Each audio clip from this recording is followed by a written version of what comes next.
I was staring at a digital bank ledger, displaying a terrifying balance of exactly $0 when a turquoise leather cowboy boot shattered my bedroom window. A blast of bitter Wyoming winter air swept through the jagged hole, carrying a chorus of high-pitched shrieks from the driveway. I did not flinch. Shards of glass dusted my sneakers, catching the muted gray light of the high plains. It was the morning of my 18th birthday. Instead of blowing out candles, I was sweeping up the physical debris of my 17-year-old sister's latest breakdown.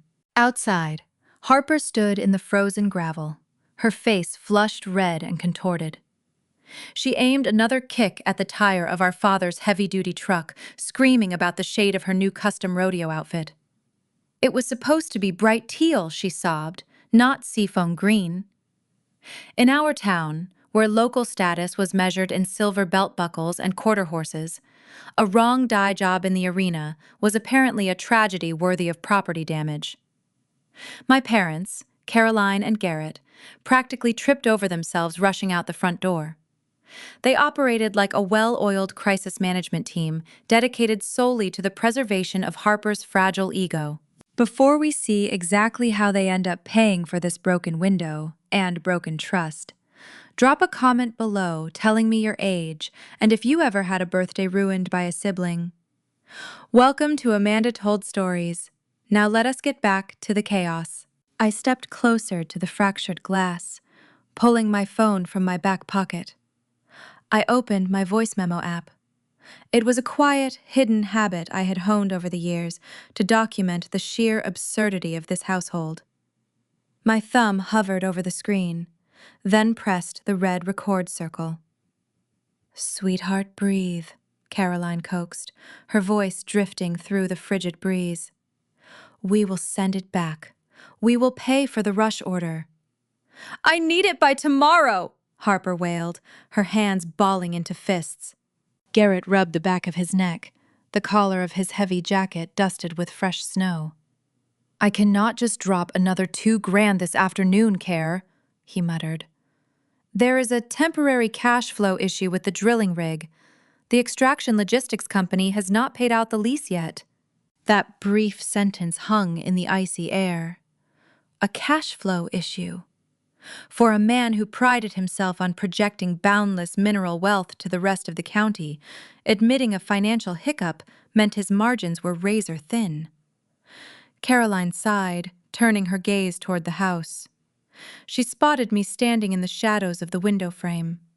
Her expression hardened into a familiar mask of pragmatic sacrifice. "Julie," my mother called out, her tone clipped and unapologetic.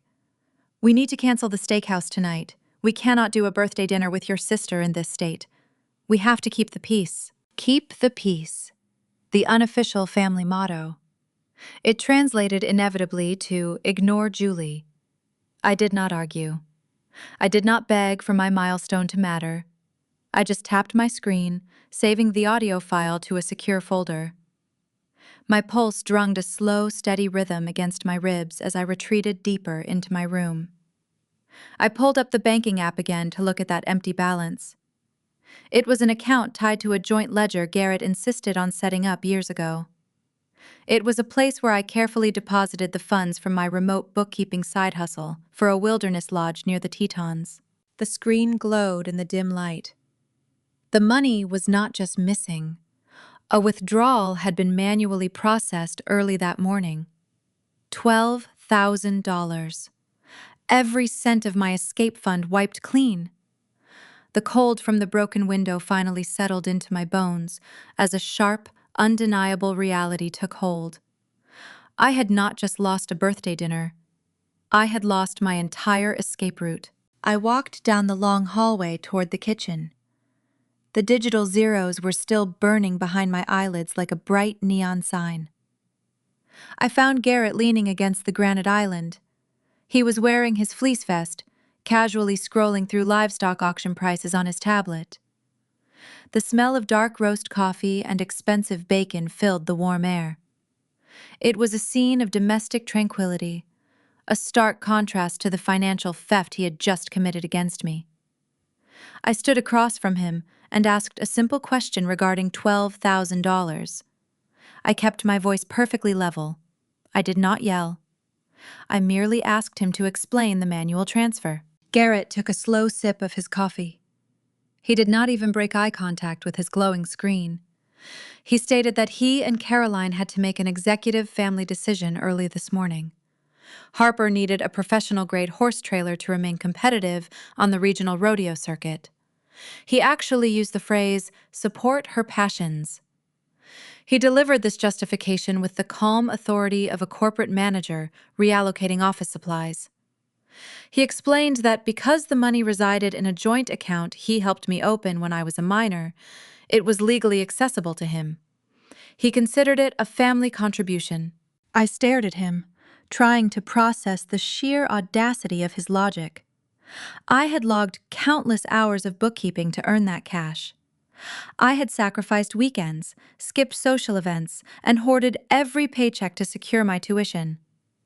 When I asked him how exactly I was supposed to pay for my upcoming college classes, Garrett finally looked up. He waved his hand dismissively in the air. He told me to just fill out the federal student loan paperwork like everyone else. He was commanding me to mortgage my entire future, to chain myself to decades of compounding interest, simply to buy my spoiled sister a metal box on wheels. The casual cruelty of his dismissal snapped a buried memory to the surface. It hit me so hard, my vision blurred for a fraction of a second. I was 10 years old again. I was sitting on a stiff paper-covered examination table in the local emergency room. My left arm was swelling rapidly, fractured from a fall off a faulty rope swing Garrett had rigged up in the backyard. The pain was sharp and blinding. But I was not the center of attention. Caroline was pacing the small, sterile room, glaring at her gold watch. She leaned in close to my face, smelling intensely of strong perfume and hairspray. She hissed through her teeth, telling me to stop crying and be useful. If the doctor did not cast my arm in the next 10 minutes, we were going to Miss Harper's junior rodeo pageant. My broken bone was nothing more than an inconvenient delay in my sister's schedule. That was the day I learned my pain would never outrank Harper's vanity.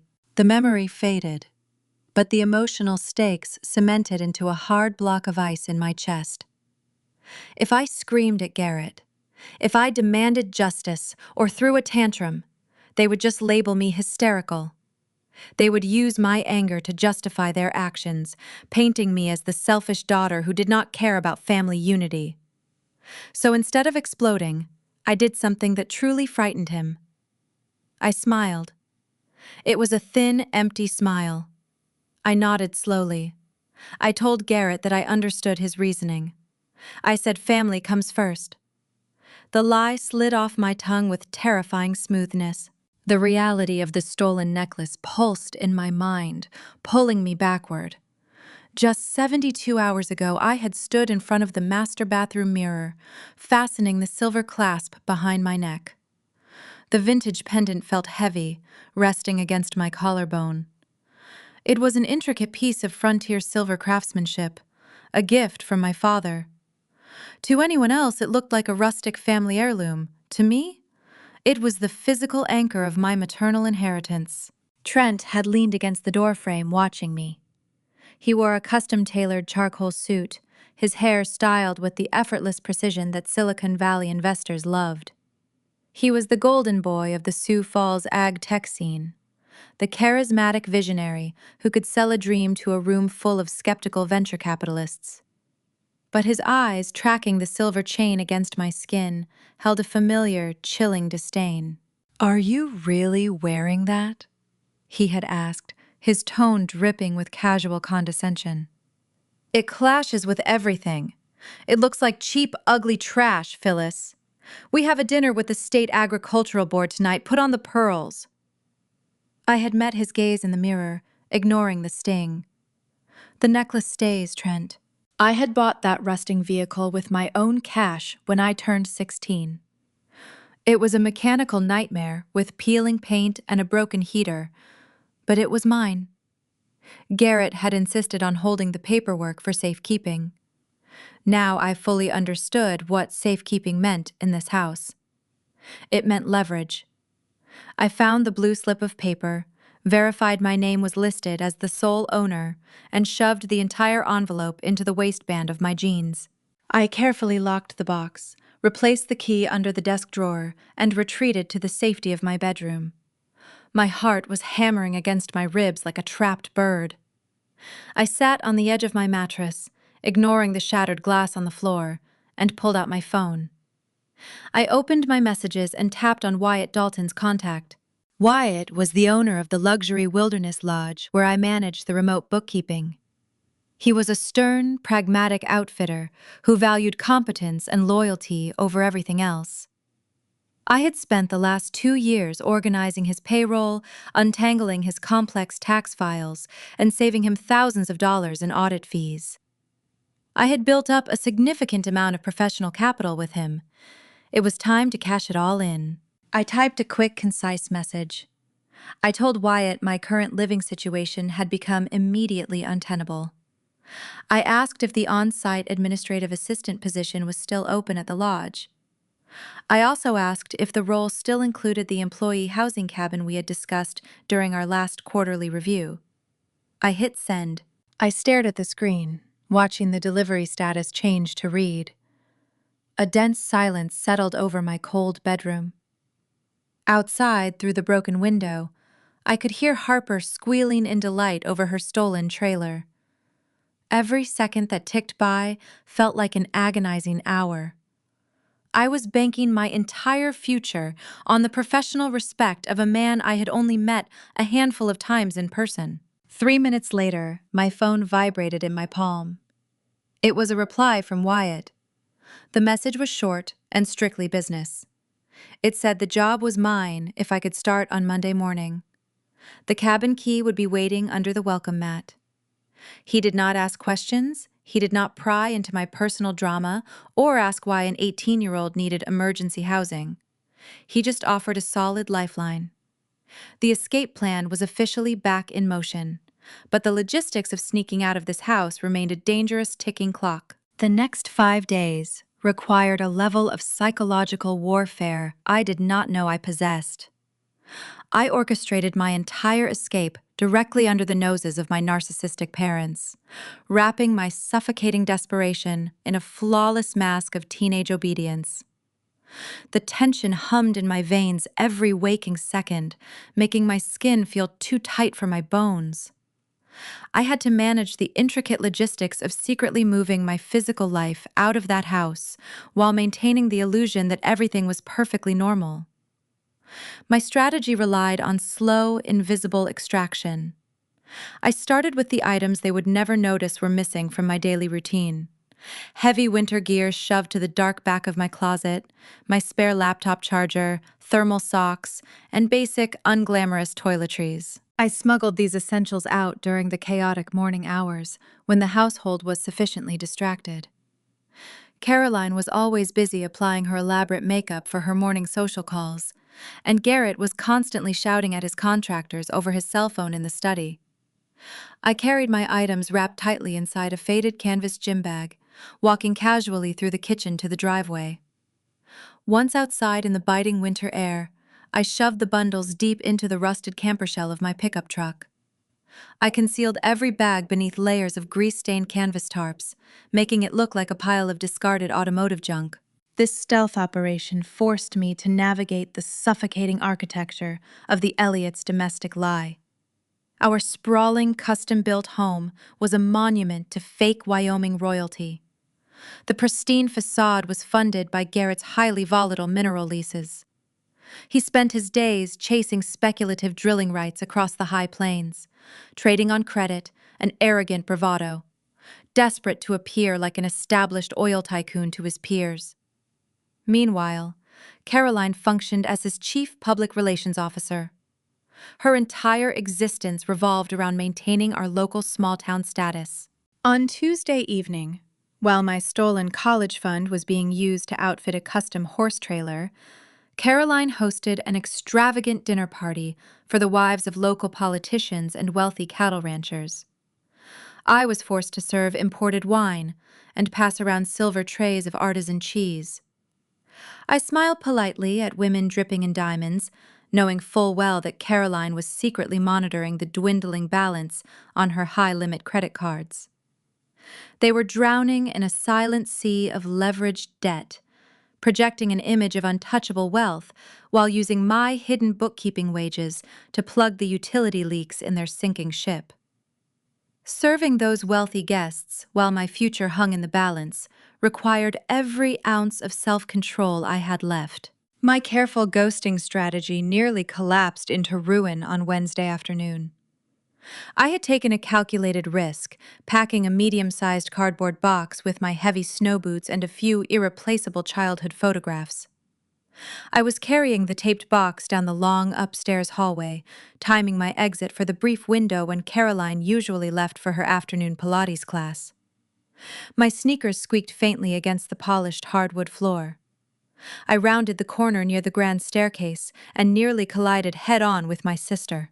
Harper was standing in the middle of the corridor, wearing her sparkling new seafoam green rodeo shirt and holding a rhinestone-studded hand mirror. She dropped the mirror to her side, her eyes narrowing as they locked onto the cardboard box in my arms. The temperature in the hallway seemed to drop 10 degrees. "What is that?" she demanded. Her voice held the sharp, entitled tone of someone who believed she owned every square inch of our property. My heart slammed against my ribs, a frantic drumbeat of pure adrenaline. I adjusted my grip on the cardboard, forcing my facial muscles to remain relaxed. I knew if I showed even a fraction of panic, she would tear the box open just to spite me and ruin whatever plan I had. "Just some old clothes," I replied. My voice was steady and remarkably bored. "I'm dropping them off at the church donation bin on my way to work this afternoon. They do not fit me anymore." Harper crossed her arms, her gaze sweeping critically over my faded denim jeans and plain gray wool sweater. Her lips curled into a familiar, condescending smirk that she had perfected over years of pageants. "Make sure you actually donate them this time," she said, tossing her styled blonde hair over her shoulder. "Mom says your closet is becoming an embarrassing disaster hazard. Try buying something with a little style while you are out. We have an image to uphold." I nodded, offering a weak, apologetic smile that tasted like ash in my mouth. I promised her I would do better. I stepped around her carefully and walked down the sweeping staircase, my spine rigid, half expecting her to demand a sudden inspection of the contents. The heavy wooden front door clicked shut behind me, and I finally exhaled a shaky breath, dumping the box into the truck bed with trembling hands. The margin for error was shrinking rapidly. I could not afford another close call. Finally, Friday morning arrived. The atmosphere in the house was a whirlwind of frantic, chaotic energy. The regional rodeo competition in Casper was scheduled for the weekend, meaning Harper required the full, undivided attention of both parents. Garrett was busy outside in the freezing gone, hitching up the newly purchased horse trailer, shouting harsh instructions over the loud roar of his diesel engine. Caroline was running through the kitchen in her expensive boots, barking logistical orders into her cell phone, while stuffing garment bags into the back seat of the cab. I stood near the kitchen island, washing a coffee mug, playing the role of the dutiful, forgotten daughter to perfection. "Make sure you lock the deadbolt while we are gone," Caroline instructed, not even bothering to look in my direction as she grabbed her oversized designer sunglasses from the counter. "And scrub the baseboards in the guest bathroom. The cleaning service canceled this week and the dust is driving me insane. We will be back late Sunday night. Do not invite anyone over." "Have a good trip," I said quietly, placing the clean mug on the drying rack. "Good luck, Harper." Harper just rolled her eyes, adjusting her heavy silver belt buckle as she marched out the door without a word of goodbye.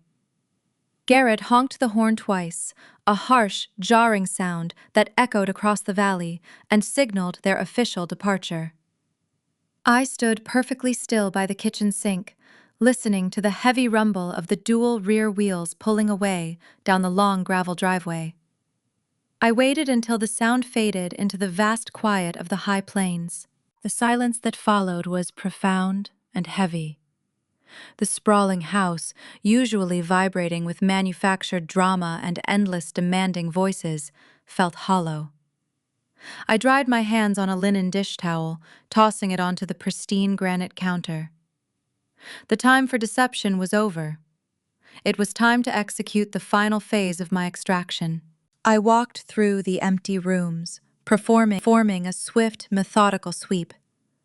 I grabbed my phone charger, my winter coat, and the heavy envelope containing my vital documents from under my mattress. I did not take anything that belonged to them. No expensive jewelry, no family heirlooms, nothing they could ever report as stolen property.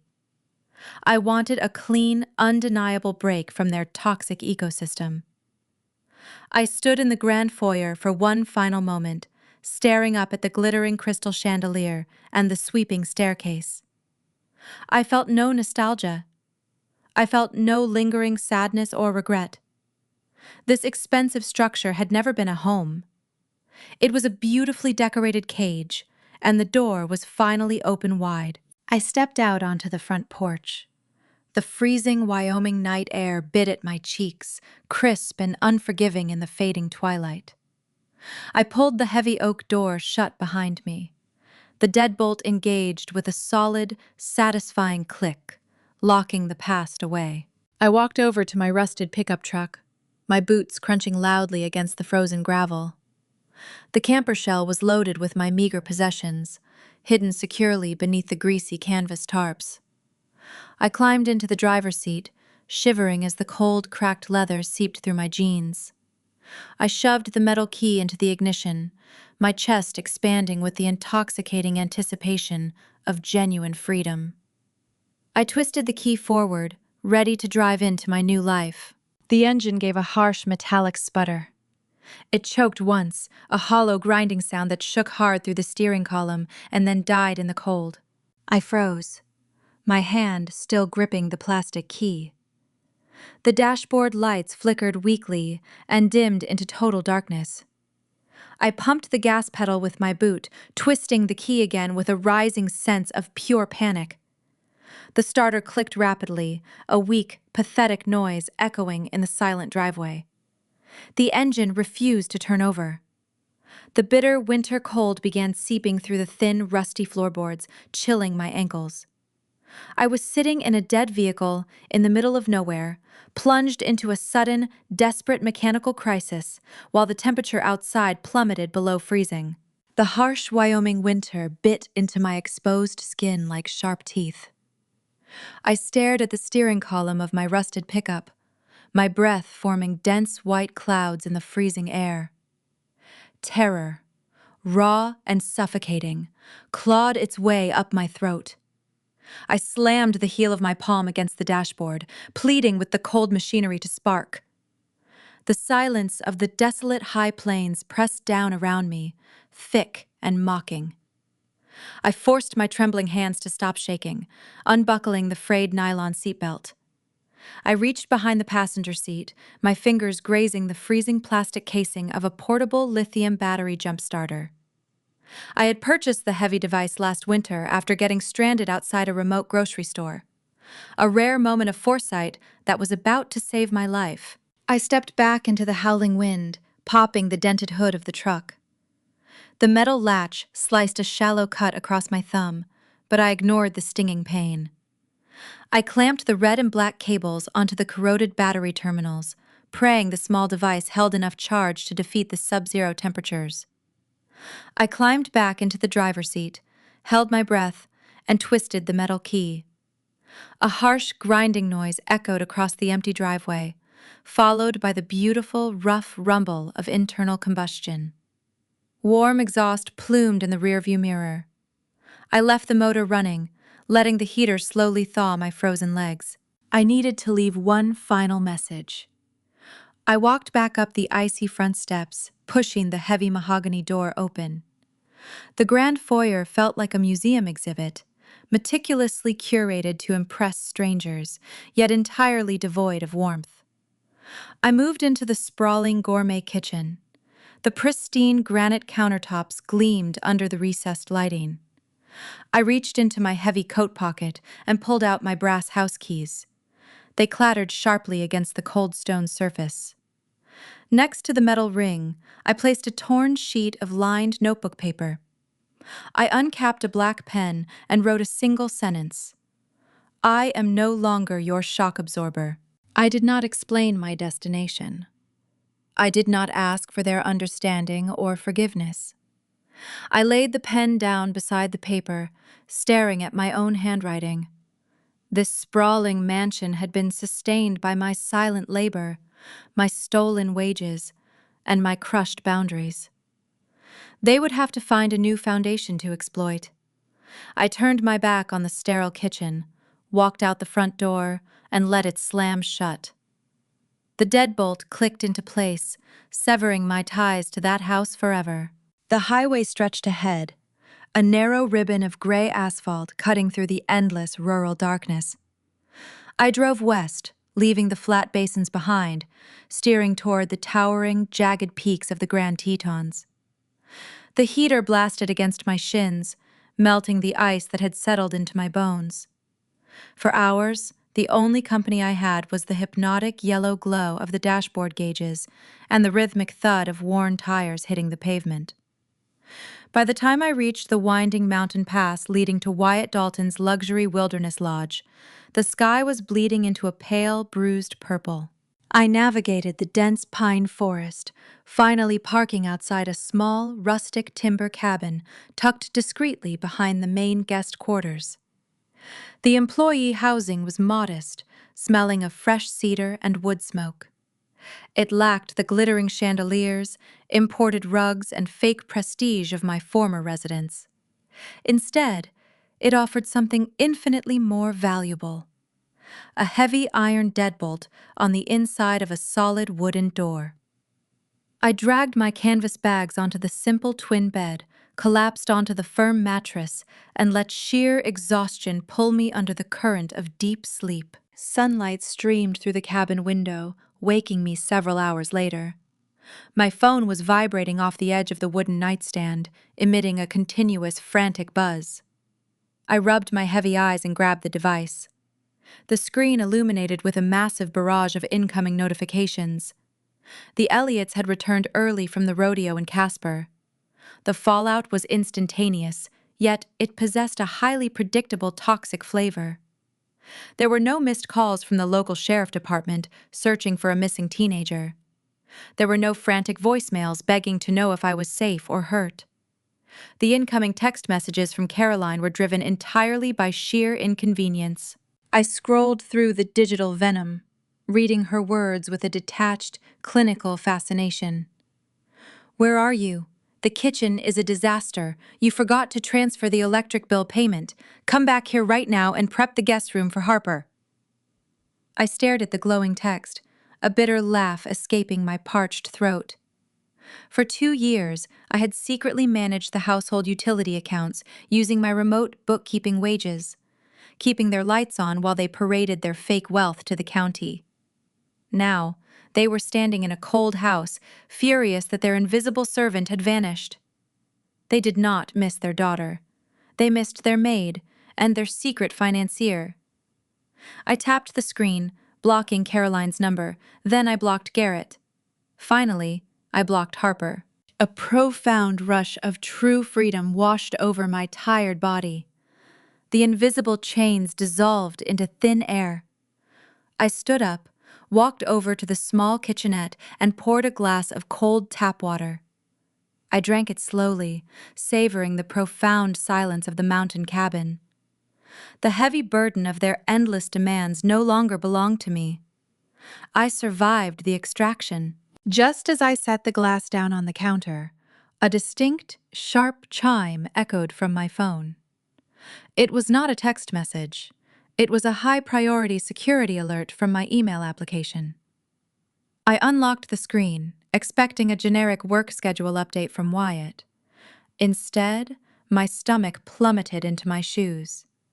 An automated notification from a major national credit bureau glared back at me.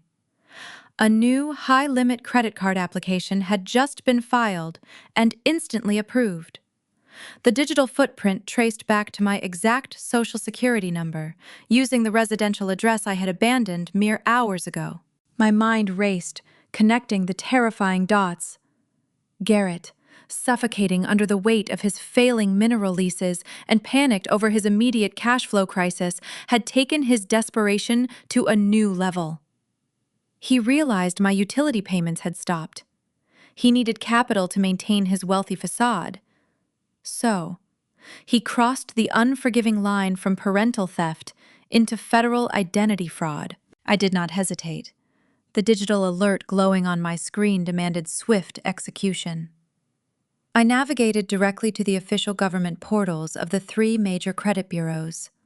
The bright pixels reflected in my tired eyes as my fingers flew across the laptop keyboard, verifying my identity, locking down my social security number, and placing a hard freeze on my entire financial profile. I formally flagged the recent high-limit application as fraudulent activity. This calculated maneuver acted as an invisible steel snare. By protecting my future, I trapped my father in a bureaucratic nightmare of his own construction. Any attempt to access that newly approved line of capital would trigger immediate security protocols, locking the funds and flagging the associated Internet Protocol address for federal review. He was a man who survived on leveraged debt and intimidation, and I had just severed his oxygen supply. Garrett realized his lifeline was cut within 24 hours. He discovered his texts were blocked, his calls routed straight to a disconnected tone. Robbed of his digital access, he resorted to physical intimidation. Tuesday evening, the mountain air carried the sharp scent of pine needles and impending snow. The high-altitude wind bit through my thin fleece sweater. I was walking across the employee parking lot, my breath pluming in the twilight, heading toward the main lodge to deliver the weekly payroll ledgers. The heavy crunch of gravel behind me broke the silence. A pristine silver luxury sport utility vehicle blocked my path. The driver door swung open. Garrett stepped out into the freezing wind. He wore his expensive leather jacket, but his confident swagger was missing.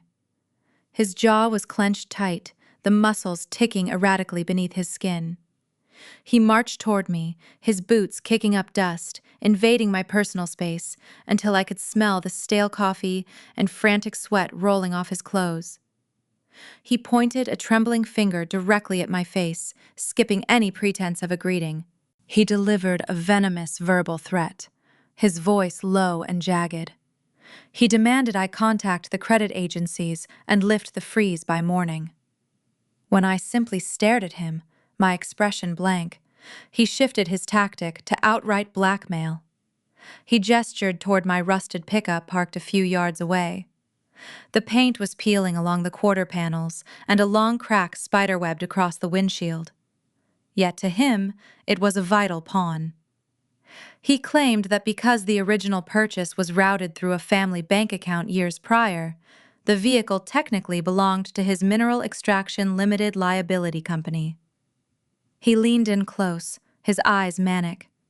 He promised to call the county sheriff and report the truck stolen if I did not restore his access to my credit. I felt a brief spike of adrenaline, but the preparation in my home office days prior anchored my nerves. I knew the blue title resting securely in my canvas bag listed one singular name as the registered owner. Mine. I did not raise my voice. I did not flinch. I looked him dead in the eye and told him to dial the police. I suggested we let the authorities sort out the Grand Theft Auto alongside his recent attempt at federal identity theft. The color drained from his face, leaving a pale, sickly gray. He spun around, slamming his car door with enough force to rock the chassis, and sped down the mountain road, tires spinning out in the dirt. Garrett failed to break me, so the tactical baton passed to Caroline. My mother understood that in our insular Wyoming community, reputation functioned as supreme currency. She weaponized her local influence, initiating a brutal, calculated smear campaign designed to isolate and punish me. Caroline had spent her entire adult life curating a flawless image among the wealthy ranching elite and the influential church congregation. She needed to control the narrative before the town realized their golden family was a rotting hollow shell. She hosted impromptu coffee mornings in her pristine kitchen, dabbing dry eyes with a silk handkerchief, and utilized those exact networks to spin a tragic, fabricated narrative. According to her carefully rehearsed sob story, I had suffered a severe mental breakdown. She told the local rodeo committee and the Sunday morning prayer circle that I had stolen precious family heirlooms, drained their emergency savings, and abandoned my loving family during a critical time. The response was swift and suffocating. Because I had blocked my immediate relatives, the duty of harassment fell to their loyal emissaries. Misinformed neighbors, pious church ladies, and distant cousins transformed into willing flying monkeys. My voicemail inbox began overflowing with unsolicited lectures. I listened to a barrage of condescending tones masked as fake concern. The pastor's wife scolded me for breaking my mother's heart, her voice dripping with self-righteous pity. Men who worked on Garrett's drilling rigs left harsh, threatening messages, calling me a spoiled, ungrateful brat.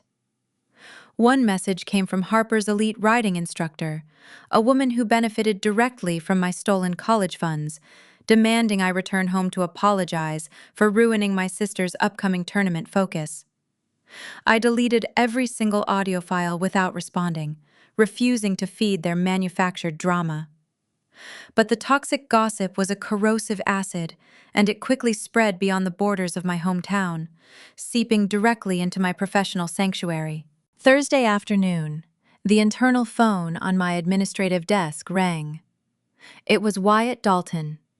His voice was unusually clipped, devoid of its standard gruff warmth. He requested my immediate presence in his private office. My stomach tightened into a painful knot. I walked down the timbered hallway, my palms sweating against the fabric of my jeans. I pushed open the heavy oak door. The room smelled of polished leather, wood smoke, and brewing dark roast coffee. Taxidermy mounts cast long shadows across the timbered walls. Wyatt was seated behind his sprawling mahogany desk, a printed stack of emails resting under his calloused hands. His rugged face was an unreadable mask of stern authority. His jaw was set like carved granite. I recognized the distinctive header of Caroline's personal email address glaring from the top page.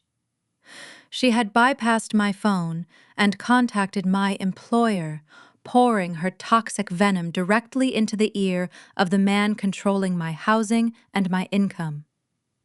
Wyatt tapped his heavy index finger against the stack of papers. The silence in the room was thick and suffocating. He looked up, his piercing blue eyes locking onto mine, his expression revealing nothing but cold, pragmatic calculation. The air vanished from my lungs. The message was clear. High-end tourism relied on discretion and peace, and I had just dragged a circus of small-town hysteria straight into his lobby. I braced myself for the inevitable termination, convinced I was about to be thrown out into the snow, destitute and homeless. I waited for the heavy axe to fall.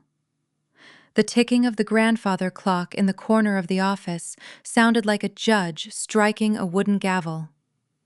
Wyatt pushed the stack of printed emails across the polished mahogany desk.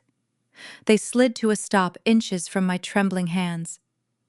I looked down, seeing Caroline's desperate cursive font signature at the bottom of the page. Wyatt leaned forward, resting his forearms on the desk.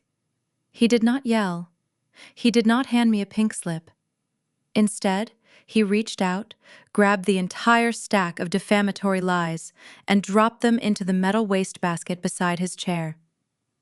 The sound of crumpling paper echoed loudly in the quiet room. "I do not hire based on small-town gossip," Wyatt stated, his voice a low, gravelly rumble. "I hire based on competence. You balance my ledgers down to the penny, You show up early. You do not complain." He stood up, walking over to the large pane window overlooking the snow-capped mountain peaks.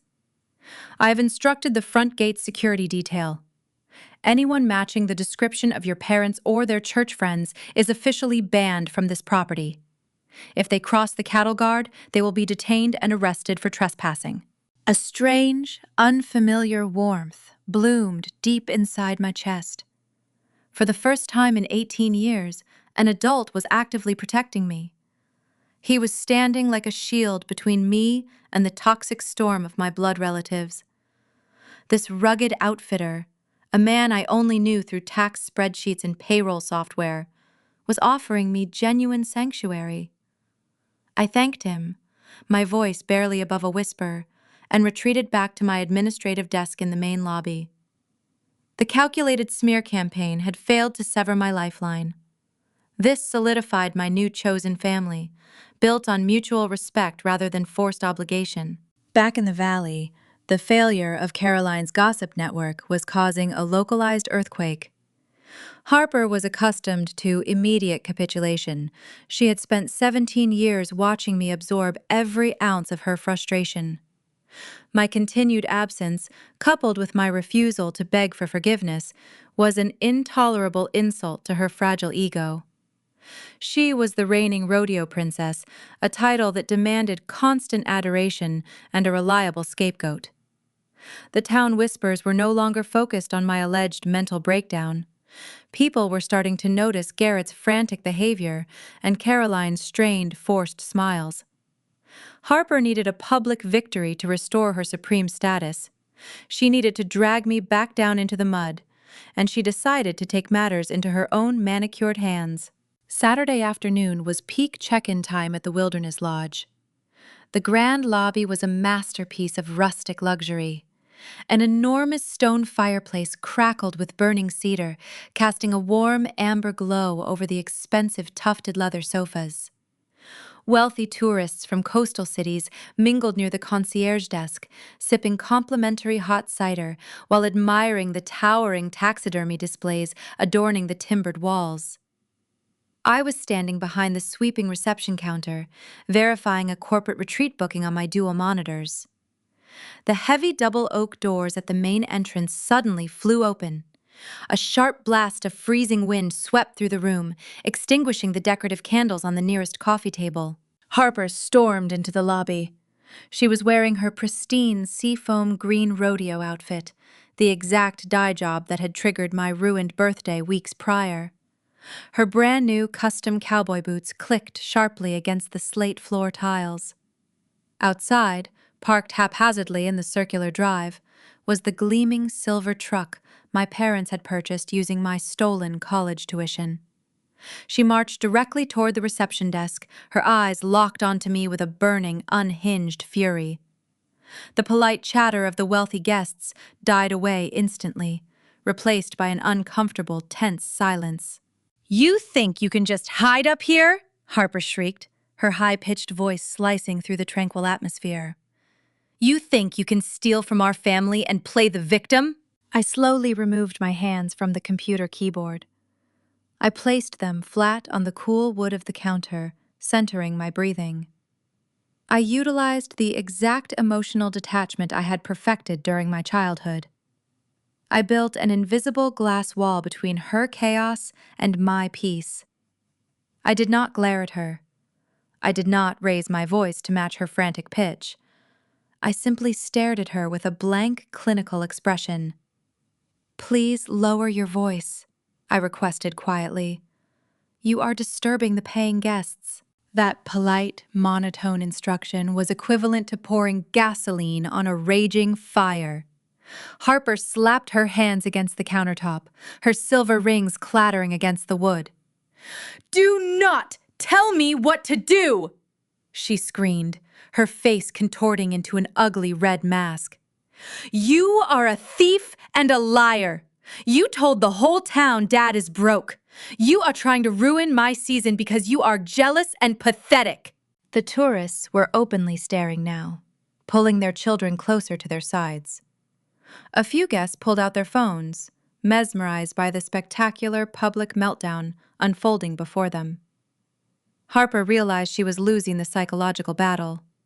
My icy calm was a mirror reflecting her own erratic behavior, and she despised the reflection. She needed to break my composure.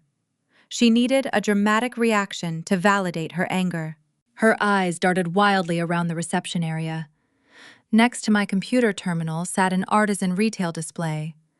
It featured a delicate collection of hand-blown glass vases imported by a local artist, each piece carrying a price tag well over $400.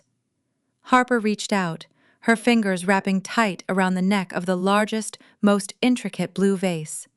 She hoisted it high into the air, a triumphant sneer twisting her lips. "Let us see how smug you are when they fire you for this," she hissed. She hurled the heavy glass directly at the stone pillar behind me with sheer force. The impact sounded like a bomb detonating inside the cavernous room. Thousands of sharp, glittering shards rained down onto the slate floor, bouncing across the expensive hand-woven wool rugs. A collective gasp echoed through the lobby. A wealthy woman near the fireplace covered her mouth in sheer horror.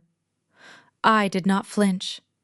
I slowly brushed a stray piece of glass off my shoulder, keeping my gaze locked on my sister. Harper smiled, a cruel, satisfied curve of her lips. She crossed her arms over her chest, puffing herself up with false authority. "You are done, Julie," she announced loudly, making sure every stunned guest in the room could hear her victory speech. "I am finding the owner of this trashy resort right now. I am going to tell him exactly what kind of criminal he hired. You are getting fired today." She spun around on her expensive boots, ready to march down the hall to the management office and demand my termination. She made it exactly one step. Wyatt Dalton was standing directly behind her. He had emerged from the back hallway the moment the glass shattered. He stood 6 feet 4 inches tall, wearing worn denim and a heavy flannel shirt. His muscular arms were crossed over his broad chest. His expression was as cold and hard as the mountain peaks outside the window. Harper froze in her tracks, her arrogant sneer faltering as she stared up at the imposing figure blocking her path.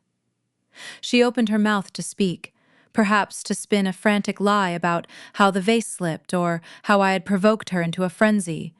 Wyatt did not give her the chance. He did not blink. He did not say a single word to her. He simply reached to his heavy leather belt, unclipped his two-way security radio, and brought the black microphone to his mouth. "Dispatch," Wyatt rumbled, his deep voice carrying effortlessly across the silent, stunned lobby. "Get the county sheriff up here immediately. We have a vandal detained in the main lobby, and we are pressing maximum property damage charges." Harper's face drained of all color, transforming from a flush of triumphant rage into a pale sheet of pure terror. She had spent her entire life shielded from the consequences of her actions by our enabling parents. But up here on the mountain, Caroline and Garrett held no power. The reality of the law was about to crash down on the Golden Child, and she had driven herself right into the trap. 2 uniformed county sheriff deputies walked through the heavy oak doors of the Wilderness Lodge exactly 14 minutes after Wyatt ended his radio call. The flashing red and blue lights from their cruisers painted the snowy mountain pines outside the grand windows. The polite murmurs of the wealthy guests had turned into hushed, frantic whispers. Harper stood frozen in the center of the lobby, surrounded by the glittering remnants of the ruined artisan vase. The sheer reality of the situation finally pierced her thick bubble of entitlement.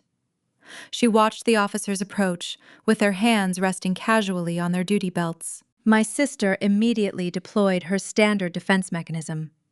She began to weep loudly. She pointed a trembling finger in my direction, sobbing to the deputies that I had provoked her, that I had stolen from our family, and that the glass breaking was a tragic accident. The older deputy did not even glance my way. He looked down at the expensive shattered debris covering the slate floor, then looked up at Wyatt. The lodge owner simply crossed his muscular arms and offered to provide the high-definition security camera footage from the lobby ceiling. The digital recording captured every second of her unprovoked tantrum and deliberate vandalism. The evidence was irrefutable. Because Harper was exactly 4 weeks away from celebrating her 18th birthday, she was technically still classified as a minor. The deputies could not place her in the back of a squad car and haul her down to the county jail with adult offenders. Instead, they escorted her into the small, windowless security office located behind the reception desk. They placed her in a hard, folding metal chair and informed her that she was officially detained for destruction of private property and disturbing the peace. She sat there in her pristine seafoam green rodeo outfit, her custom boots scuffed with dust, crying genuine tears of profound panic. The deputies used the lodge landline to contact our parents, informing them they had a juvenile in custody. Garrett and Caroline were forced to make the humiliating 2-hour drive up the winding, dangerous mountain roads. They arrived just as the sun began to dip below the jagged peaks, casting long, dark shadows across the snowy parking lot. My mother burst through the front doors first, her designer coat flapping around her ankles. Her eyes darted around the lobby, searching for a way to charm her way out of the disaster. Garrett followed close behind, his posture rigid, wearing his expensive leather jacket like a suit of armor. They were escorted straight into Wyatt's private management office. I remained at my administrative desk, processing guest receipts, listening to the muffled sounds of the confrontation through the timbered walls. Caroline attempted to deploy her usual small-town social currency. She offered a high-pitched, nervous laugh, assuring the deputies and Wyatt that this was merely a silly sibling misunderstanding. She promised to replace the vase and suggested everyone just sweep the unfortunate incident under the rug. Wyatt sat behind his mahogany desk, unmoving and entirely unimpressed. He slid a printed, itemized invoice across the polished wood. He demanded immediate restitution for the destroyed imported glass, the specialized cleanup required for the hand-woven rugs, and the severe disruption to his luxury business operations. The total bill was $4,200.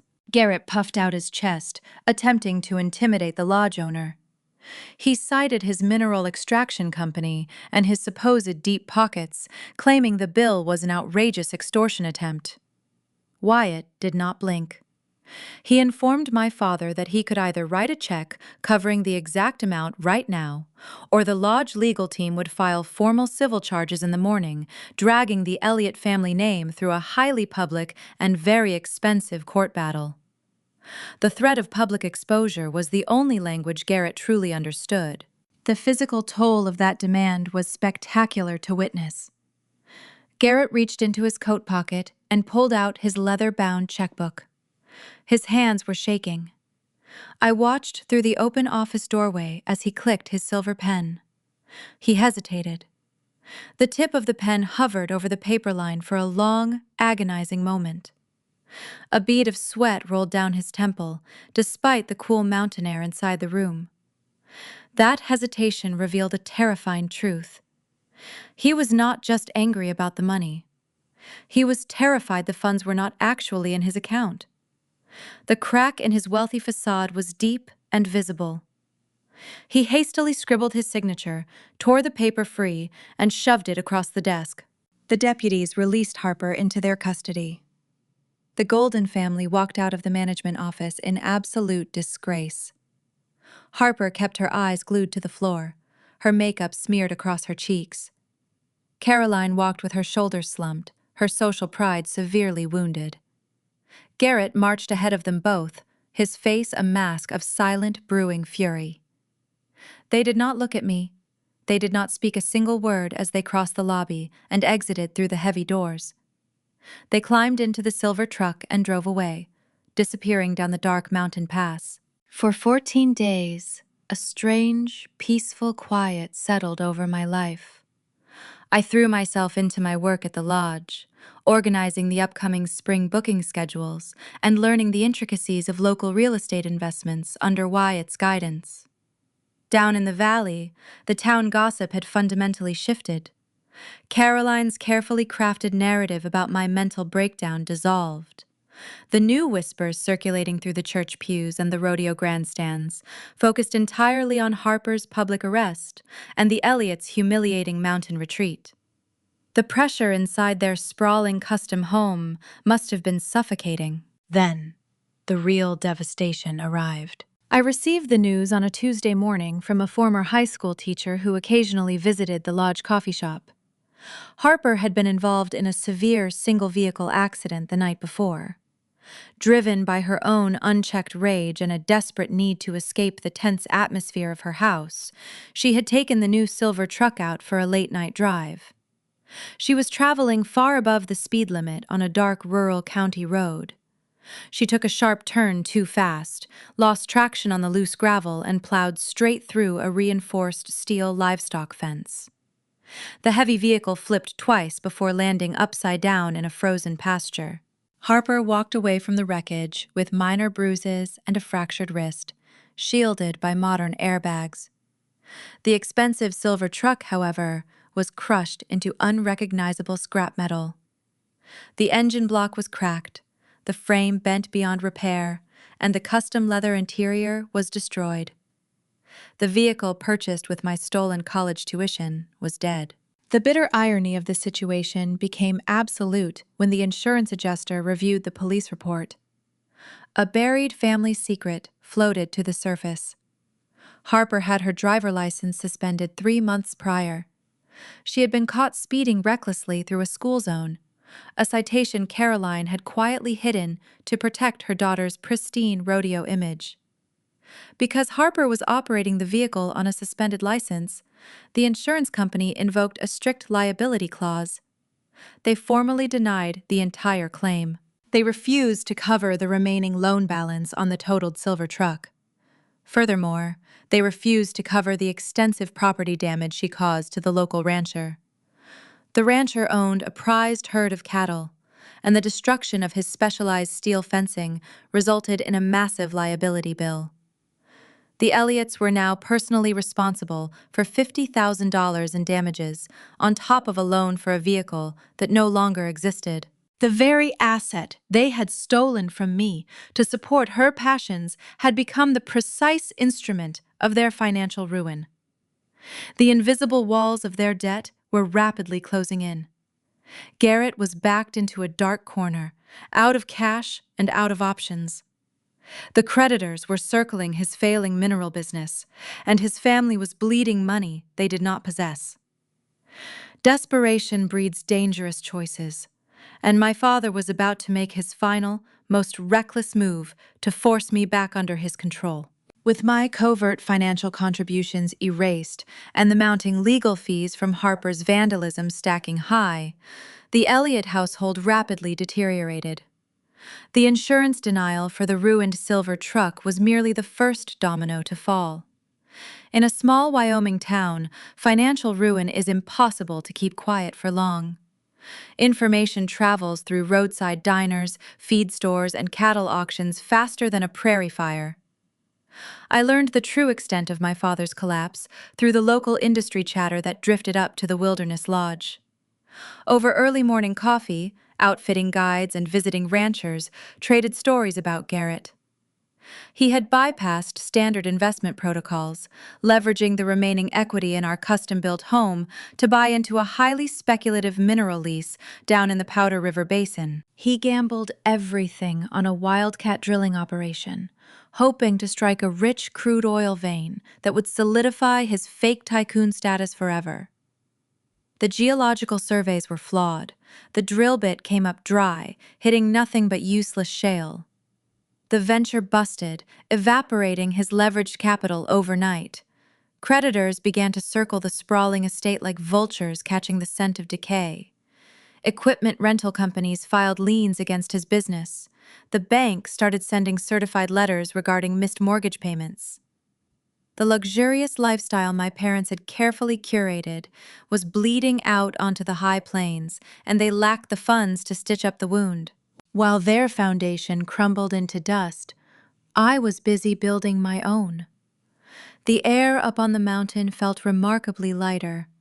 My bank account was growing steadily, fortified by extra administrative shifts and the sheer absence of utility bills that were not mine to pay. Wyatt recognized my deep hunger for stability and my sharp head for numbers. He started leaving local real estate prospectuses on my desk, quietly teaching me how to identify distressed properties, calculate return on investment, and navigate county zoning laws. I was no longer a terrified runaway, hiding in an employee cabin. I was a young professional, constructing a fortress of competence. But down in the valley, Garrett was suffocating. His credit score was ruined by maxed-out limits and delinquent accounts. He desperately needed a fresh, clean financial profile to secure a high-risk consolidation loan from a predatory lender. He needed a sacrificial lamb with zero debt, a pristine Social Security number, and a verifiable income stream. He needed me. The ambush occurred on a bitter Tuesday evening. I had stayed late at the reception desk to audit the seasonal maintenance logs. The sun had long surrendered behind the jagged mountain peaks, plunging the employee parking lot into deep, frigid shadows. The crunch of my winter boots on the frozen gravel was the only sound echoing in the stillness. Suddenly, a dark figure stepped out from behind a towering stack of split cordwood near the staff exit. My pulse spiked, a primal surge of adrenaline flooding my veins. But my feet held their ground. Garrett stood there, shivering in his thin designer leather jacket. He looked incredibly ragged. The arrogant, confident aura he usually wore like a shield had eroded entirely, replaced by a frantic, manic energy. His eyes were bloodshot and sunken, darting nervously around the empty lot to ensure there were no security cameras trained on our position. He closed the distance between us, his expensive boots slipping awkwardly on the black ice. He did not start the conversation with an apology for stealing my savings. He did not ask how I was adjusting to my new independent life. He launched directly into a bizarre, twisted business pitch. He told me the family was facing a temporary cash flow obstacle. He used that exact phrasing again, desperately clinging to his corporate delusions. He explained that a private lending group in Casper was willing to float a short-term, high-interest consolidation loan. This influx of cash would save the sprawling house from foreclosure and pay off the angry rancher whose steel fence Harper destroyed. There was only one catch. The lending group required a co-signer with an unblemished credit history and a steady paycheck from a reputable employer. Garrett held out a thick stack of printed legal documents, the white pages fluttering wildly in the bitter wind. He ordered me to take the pen from his pocket and sign my name on the dotted line. I stared at the thick stack of paperwork, marveling at the sheer, breathtaking entitlement of the man standing before me. He wanted me to anchor my clean future to his sinking ship. He expected me to take full legal responsibility for the very debt they accumulated by funding my sister's lavish tantrums. I shook my head, my breath forming a dense white cloud in the freezing space between us. I kept my voice flat and emotionless, informing him that I would never sign my name to his financial ruin. Garrett fully anticipated my refusal. His desperate, pleading facade vanished in a split second, replaced by a cold, calculating cruelty. He took a heavy step closer, invading my personal space until I could smell the stale alcohol and old cigarette smoke clinging to his clothes. He leaned down, dropping his voice into a venomous, gravelly whisper. He warned me that he had spent the last 3 days drafting a series of letters addressed to the corporate partners who booked luxury retreats at the lodge. He claimed the envelopes contained detailed, fabricated evidence accusing me of embezzling funds from his mineral extraction company before I ran away. He promised to mail those letters by morning. He assured me the scandal would destroy my professional reputation, ensuring Wyatt would be forced to terminate my employment to protect his own lucrative business relationships. He delivered this extortion threat with a chilling, crooked smile, convinced he had masterfully backed me into an inescapable corner. He thought he was playing a brilliant game of chess against a naive, frightened teenager. He was entirely unaware that my right hand was resting deep inside the fleece-lined pocket of my winter coat. My thumb was pressed firmly against the glass screen of my smartphone. The exact moment he stepped out from behind the cordwood, pure survival instinct had taken over. I had quietly activated the voice memo app, perfectly mirroring the secret habit I established on the morning of my ruined 18th birthday. The digital microphone captured every single syllable of his federal extortion threat with crystal clarity. The frantic rustle of the legal papers, the sharp crunch of the frozen gravel, and the venomous promise to destroy my career were all permanently recorded. I felt a profound sense of calm wash over my mind, cooling the adrenaline in my veins. The terrified girl who used to flinch at his heavy footsteps was dead and gone. In her place stood a woman holding the exact digital evidence needed to send him to a federal penitentiary. I looked up into his bloodshot eyes. I did not argue with his logic. I did not defend my character or beg him to spare my job. I let a slow, genuine smile spread across my face. The sheer, unexpected joy in my expression caused Garrett to recoil physically. A flicker of genuine confusion crossed his haggard features, his brain struggling to comprehend why his victim was grinning at a career-ending threat. I simply told him no. Before he could process my serene rejection or utter another word, I turned my back on him. I walked toward my rusted pickup truck, my strides long and unbothered. He shouted my name, the sound desperate and hollow, echoing off the timbered walls of the main lodge. I ignored him. I climbed into the cold cab, locked the heavy door, and drove away. I left him standing alone in the freezing dark with his worthless legal documents fluttering uselessly in his hands. My father had played his final desperate hand and lost spectacularly. However, the toxic ecosystem of my family was a persistent two-headed snake. Garrett preferred threats of financial ruin and legal intimidation, but Caroline specialized in emotional manipulation and psychological warfare. With the extortion attempt effectively neutralized by my hidden recording, the burden of retrieving the family scapegoat shifted back to my mother. She realized quiet intimidation in a dark parking lot would never work on me. She needed a public stage, a captive audience, and a highly theatrical display of maternal suffering to drag me back into the fold. The battle was about to move from the shadows of the mountain into the bright fluorescent aisles of the local grocery store.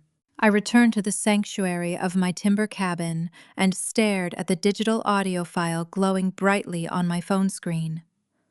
Wyatt had provided the direct contact details for a ruthless corporate attorney located down in Cheyenne. I forwarded the recording of my father's midnight threat directly to the legal office without a single ounce of hesitation. The attorney drafted a blistering cease and desist letter by the following afternoon. It was a flawless masterpiece of legal intimidation. The formal document outlined the exact federal statutes my father had threatened to violate, detailing the severe mandatory prison sentences attached to interstate extortion and identity fraud. The lawyer dispatched the official notice via certified courier directly to the sprawling house down in the valley. That delivery erected an impenetrable brick wall around my professional life. Garrett was effectively muzzled. His grand scheme to ruin my career dissolved into thin air, leaving him trapped inside his own impending bankruptcy. But the toxic ecosystem of my blood relatives abhorred a vacuum. With her husband neutralized by the terrifying threat of a prison cell, my mother stepped onto the battlefield. Caroline possessed a vastly different arsenal. She did not bother with legal threats or financial coercion because she traded exclusively in psychological warfare. Her entire identity was woven deeply into the fabric of local high society, fueled by charity bake sales, rodeo sponsorships, and the desperate need to be perceived as the perfect Wyoming matriarch. She viewed human emotions as tactical weapons, and she was preparing to launch a monumental guilt trip in the most public arena available. Thursday morning brought a brief lull in the winter storms, prompting me to drive my rusted pickup down the mountain for weekly provisions. The local grocery market was a bustling hub of community activity, smelling faintly of roasted coffee beans and lemon floor wax. The fluorescent lights hummed steadily overhead, casting a sterile glare over the neatly stacked produce aisles. I was pushing a metal shopping cart past the canned goods, mentally calculating my tight budget for the upcoming month, when a sharp, theatrical gasp echoed from the far end of the aisle. I turned around and found Caroline standing frozen near the soup display. She wore a tailored wool coat and pearl earrings, looking every inch the wealthy ranch wife, but her face was carefully arranged into a mask of profound tragedy. She did not approach me with quiet dignity. She intentionally dropped her designer handbag onto the linoleum floor, letting her expensive cosmetics spill everywhere, and rushed forward with her arms outstretched. "Julie!" she wailed, her voice echoing loudly through the quiet store. "Oh, my sweet girl, I have been so terribly worried about you." The sheer volume of her cries instantly drew the attention of nearby shoppers. A woman comparing tomato paste labels stopped and stared open-mouthed. A young stockboy froze at the end of the row, his hands resting on a cardboard box. Caroline knew exactly what she was doing. She was utilizing the captive audience to apply unbearable social pressure, counting on my lifelong conditioning to shrink away from public embarrassment. She threw her arms around my shoulders in a suffocating embrace, sobbing loudly into the collar of my winter coat. "Please come home," she pleaded, raising her pitch so the growing crowd could hear every single word. "The family is falling apart without you. Your sister misses you so much. We are in so much pain right now, and we just want our daughter back." The scent of her expensive floral perfume filled my lungs, triggering a sudden rush of dark childhood memories. I remembered all the countless times she used those exact fake tears to manipulate school teachers, local pastors, and unwary neighbors. I felt the old familiar urge to apologize, to make myself small, to soothe her manufactured distress just to make a scene stop. But the cold logic I had cultivated up on the mountain held my spine rigid. I gently but firmly pushed her arms away, taking a deliberate step back to break physical contact. I looked directly into her eyes. They were entirely devoid of moisture. There was no genuine sorrow swimming in her gaze, only the sharp, calculating gleam of a predator waiting for a trap to spring shut. I did not flinch under the heavy weight of the staring onlookers. I slid my right hand into the deep pocket of my denim jacket. My fingers found the smooth glass screen of my phone. I covertly activated the voice recorder application, feeling the brief familiar vibration that signaled the hidden microphone was live. I kept my posture relaxed, offering her a blank, serene expression. If she wanted to play a high-stakes game of public sympathy, I would force her to reveal her true hand in front of the entire town. "I am not coming back," I stated. My voice was calm and measured, carrying clearly over the soft, mechanical hum of the refrigeration units. I built an independent life because I had no other viable choice. Caroline sniffled, dabbing at her dry eyes with the back of her manicured hand. "We gave you everything," she cried, playing her victim role to sheer perfection. "We loved you unconditionally since the day you were born. You cannot just abandon your own flesh and blood over a silly misunderstanding." I tilted my head, letting the heavy silence stretch for a long heartbeat. Is that what you call stealing my entire college fund? I asked, raising my voice just enough to ensure the surrounding shoppers caught the accusation. Was draining $12,000 from my bank account just a silly misunderstanding? The question pierced her theatrical performance like a sharp needle popping a balloon. The murmuring crowd went dead silent. The woman holding the soup can dropped it into her metal basket with a loud, jarring clatter. Caroline's face flushed a deep, mottled crimson. She was caught totally off guard, forced to choose between denying the theft and looking like a liar, or justifying the crime to maintain her status as the put-upon matriarch. Panic flared in her widening eyes as she frantically searched for a way to spin the narrative. She chose justification. "We are a family," Caroline snapped, her voice losing its fake tremble and adopting a harsh, defensive edge. Her true arrogant nature bled straight through the crumbling facade. "We needed that money. Your sister required proper professional equipment to secure her regional rodeo scholarships. You were living free under our roof, eating our food every single day. That cash belonged to the household. We made an executive decision for the greater good of the family. You are just too selfish to understand true sacrifice." I felt a dark, triumphant satisfaction bloom deep inside my chest. She had just confessed to grand larceny in a crowded public space, speaking directly into a live hidden microphone. She had provided the exact verbal evidence I needed to shield myself from any future retaliation they might invent. I pulled my hand out of my jacket pocket, securing the digital audio file with a subtle tap of my thumb. I looked around at the stunned faces of the local grocery shoppers. They had just heard the pristine wife of the local mineral tycoon admit to robbing her own teenage daughter to buy a horse trailer. The town gossip engine would have a spectacular field day with this new revelation. I turned my attention back to my mother. She stood there, breathing heavily, realizing a few seconds too late that her public ambush had spectacularly backfired. "My boundaries are permanent," I told her, my tone leaving zero room for interpretation or debate. "Do not ever approach me again." I grabbed the plastic handle of my metal shopping cart and walked away, leaving her standing alone in the middle of the canned goods aisle under the harsh fluorescent lights. I paid for my groceries, drove back up the winding, snowy mountain pass, and spent the entire evening sitting at my small wooden dining table. I played the audio file on a continuous loop, transcribing every single spoken word into a formal written document. I printed the pages, slipped them into a thick manila envelope alongside my birth certificate and vehicle title, and locked them safely away. I had successfully constructed a fortress of undeniable proof.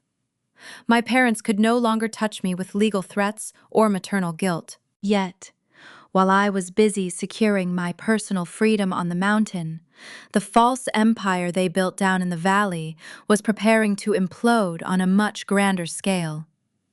The terrifying truth about Garrett's failed mineral lease was about to surface, revealing a secret financial web so devastating it would shatter the foundation of their entire community. The devastating truth regarding my father's catastrophic monetary collapse arrived on a brisk Thursday morning, delivered not by a local gossip, but printed in bold black ink across the front page of the county newspaper. I was standing in the warm, timbered kitchen of the main lodge, brewing a fresh pot of dark roast coffee for the early shift guides. Wyatt walked through the swinging doors, shaking a layer of fresh powder snow from his heavy canvas jacket. He tossed the folded Daily Gazette onto the wooden butcher block counter without saying a single word. He tapped his calloused index finger directly against the primary headline, poured himself a steaming mug, and quietly exited the room. I picked up the damp newspaper. The bold block letters announced a massive federal indictment. The speculative mineral lease down in the Powder River Basin, the exact venture Garrett had heavily leveraged our family estate to join, was not a legitimate drilling operation. It was a highly calculated, sophisticated Ponzi scheme. The grand jury had just indicted the primary mastermind behind the massive regional fraud. I stared at the high-resolution photograph printed below the headline, feeling the breath vanish from my lungs. The man walking out of the federal courthouse in handcuffs was Coach Preston. He was the elite regional riding instructor. He was the exact man who trained my sister, the man my parents revered as a local deity, and the person who had left a harassing voicemail demanding I apologize for ruining Harper's tournament focus. The article detailed a ruthless web of deceit. Preston had utilized his supreme status within the wealthy equestrian community to target desperate, status-obsessed parents. He promised them exclusive access to highly lucrative wildcat drilling rights, guaranteeing massive returns on their capital investments. In reality, there were no oil rigs. There were no geological surveys. Preston took the leveraged equity from men like my father and funneled it directly into offshore accounts, funding his own lavish lifestyle and paying off early investors to maintain the illusion of success. The sheer poetic irony of the situation struck me with the force of a physical blow. The Elliots had abandoned their own daughter to worship at the altar of local high society. They had stolen my hard-earned college savings to purchase a custom horse trailer, desperate to keep Harper in Preston's elite inner circle. They blindly handed their home equity over to a charismatic predator because he wore a shiny silver buckle and promised to elevate their social standing. They were robbed blind, dismantled, and financially slaughtered by the very community they had prioritized over my existence. My cell phone vibrated against the butcher block counter, dragging my attention away from the newspaper article. The caller identification displayed the name of my former high school chemistry instructor, a woman who lived 3 streets down from my childhood home. I slid my thumb across the glass screen, answering the call with cautious hesitation. Her voice tumbled through the speaker, breathless and thick with scandalous excitement. She did not call to ask how I was coping with my new independent life. She called because the spectacle unfolding at the Elliott estate was too monumental to keep secret. She whispered that a pair of solemn deputies had arrived at the sprawling house just after dawn. They marched up the manicured front walkway and legally taped a bright orange notice of default directly onto the heavy mahogany front door. The formal foreclosure process had officially commenced. The bank was seizing the property. Before I could fully process the reality of the orange paper, the teacher dropped a second, devastating piece of information. She described watching 2 large utility trucks park along the gravel driveway shortly after the deputies departed. Men wearing heavy yellow hard hats walked over to the side of the house, clipped the metal security tags, and completely disconnected the main power meter. The electric company had finally cut the cord. The majestic, custom-built mansion, a structure designed to project boundless wealth to the entire county, was now sitting in the freezing Wyoming winter without a single watt of heat or light. A sudden, sharp pang of conditioned guilt pierced my chest. It was a visceral, physiological reaction, built upon 18 years of intense psychological programming. My brain instinctively visualized Harper shivering in the dark living room, and Caroline wrapping herself in expensive wool blankets while Garrett paced the freezing hardwood floors in a frantic panic. The old, overwhelming urge to act as their eternal shock absorber flared to life. My fingers twitched, a fleeting, desperate impulse to log into my banking application, transfer a portion of my lodge wages, and anonymously restore their heating service. I closed my eyes, gripped the edge of the wooden counter, and forced myself to endure the uncomfortable emotion. I traced the origin of that guilt, recognizing it as a toxic parasite implanted by my abusers. They had trained me to believe their comfort was my fundamental responsibility. I took a deep, slow breath, pulling the crisp scent of roasted coffee beans deep into my lungs. I consciously and deliberately severed the invisible string. I told the frantic teacher on the other end of the line that I had severed all contact with those residents and politely ended the call. I let the guilt evaporate into the warm lodge air. I was absolutely done being their savior. I would not set myself on fire to keep their hollow facade warm. Instead of looking back toward the freezing valley, I leaned heavily into the bright, promising reality of my new life. I folded the newspaper, walked down the timbered corridor, and entered Wyatt's management office. I placed the article on his desk and asked him to teach me everything he knew about the mechanics of distressed debt. Wyatt leaned back in his leather chair, a slow, approving smile curving his rugged features. He recognized my sharp analytical mind and my distinct lack of sentimentality regarding bad investments. He opened the bottom drawer of his desk and pulled out a thick, heavy ledger bound in dark canvas. For the next several months, Wyatt became my dedicated mentor in the complex, brutal world of rural property acquisition. We spent countless hours analyzing county tax records, tracking defaulted mortgages, and studying the specific nuances of Wyoming non-judicial foreclosure statutes. I learned how private investment syndicates purchased bad debt from panicked local banks at steep discounts. I memorized the intricate timelines of statutory redemption periods, understanding exactly how and when a property owner officially lost their legal rights to the land beneath their feet. The frightened runaway teenager who smuggled winter coats out of a hostile house was dead. In her place, a shrewd, calculated young professional began to emerge. I accompanied Wyatt to closed-door meetings with local commercial developers, absorbing their aggressive negotiation tactics and their clinical approach to asset liquidation. I started earning significant commission bonuses by identifying undervalued timber lots and neglected hunting cabins, funneling every spare dollar into a high-yield commercial investment portfolio. I was learning the precise architecture of financial dominance. I was building a quiet, formidable empire right on top of the mountain. Meanwhile, the legal gears down in the valley were grinding the Elliott family into fine dust. The foreclosure process was a slow, agonizing torture, designed to strip away every remaining ounce of their dignity. The stage was perfectly set for a massive chronological leap forward. I was about to discover that the very distressed real estate market I was studying so intensely was about to serve my abuser's fate directly onto my desk on a silver platter. 2 brutal Wyoming winters swept across the high plains, burying the valley under thick layers of unforgiving ice and snow. The gears of the state legal system grind with excruciating precision, punishing anyone foolish enough to delay the inevitable. The non-judicial foreclosure process was a slow, agonizing descent into ruin.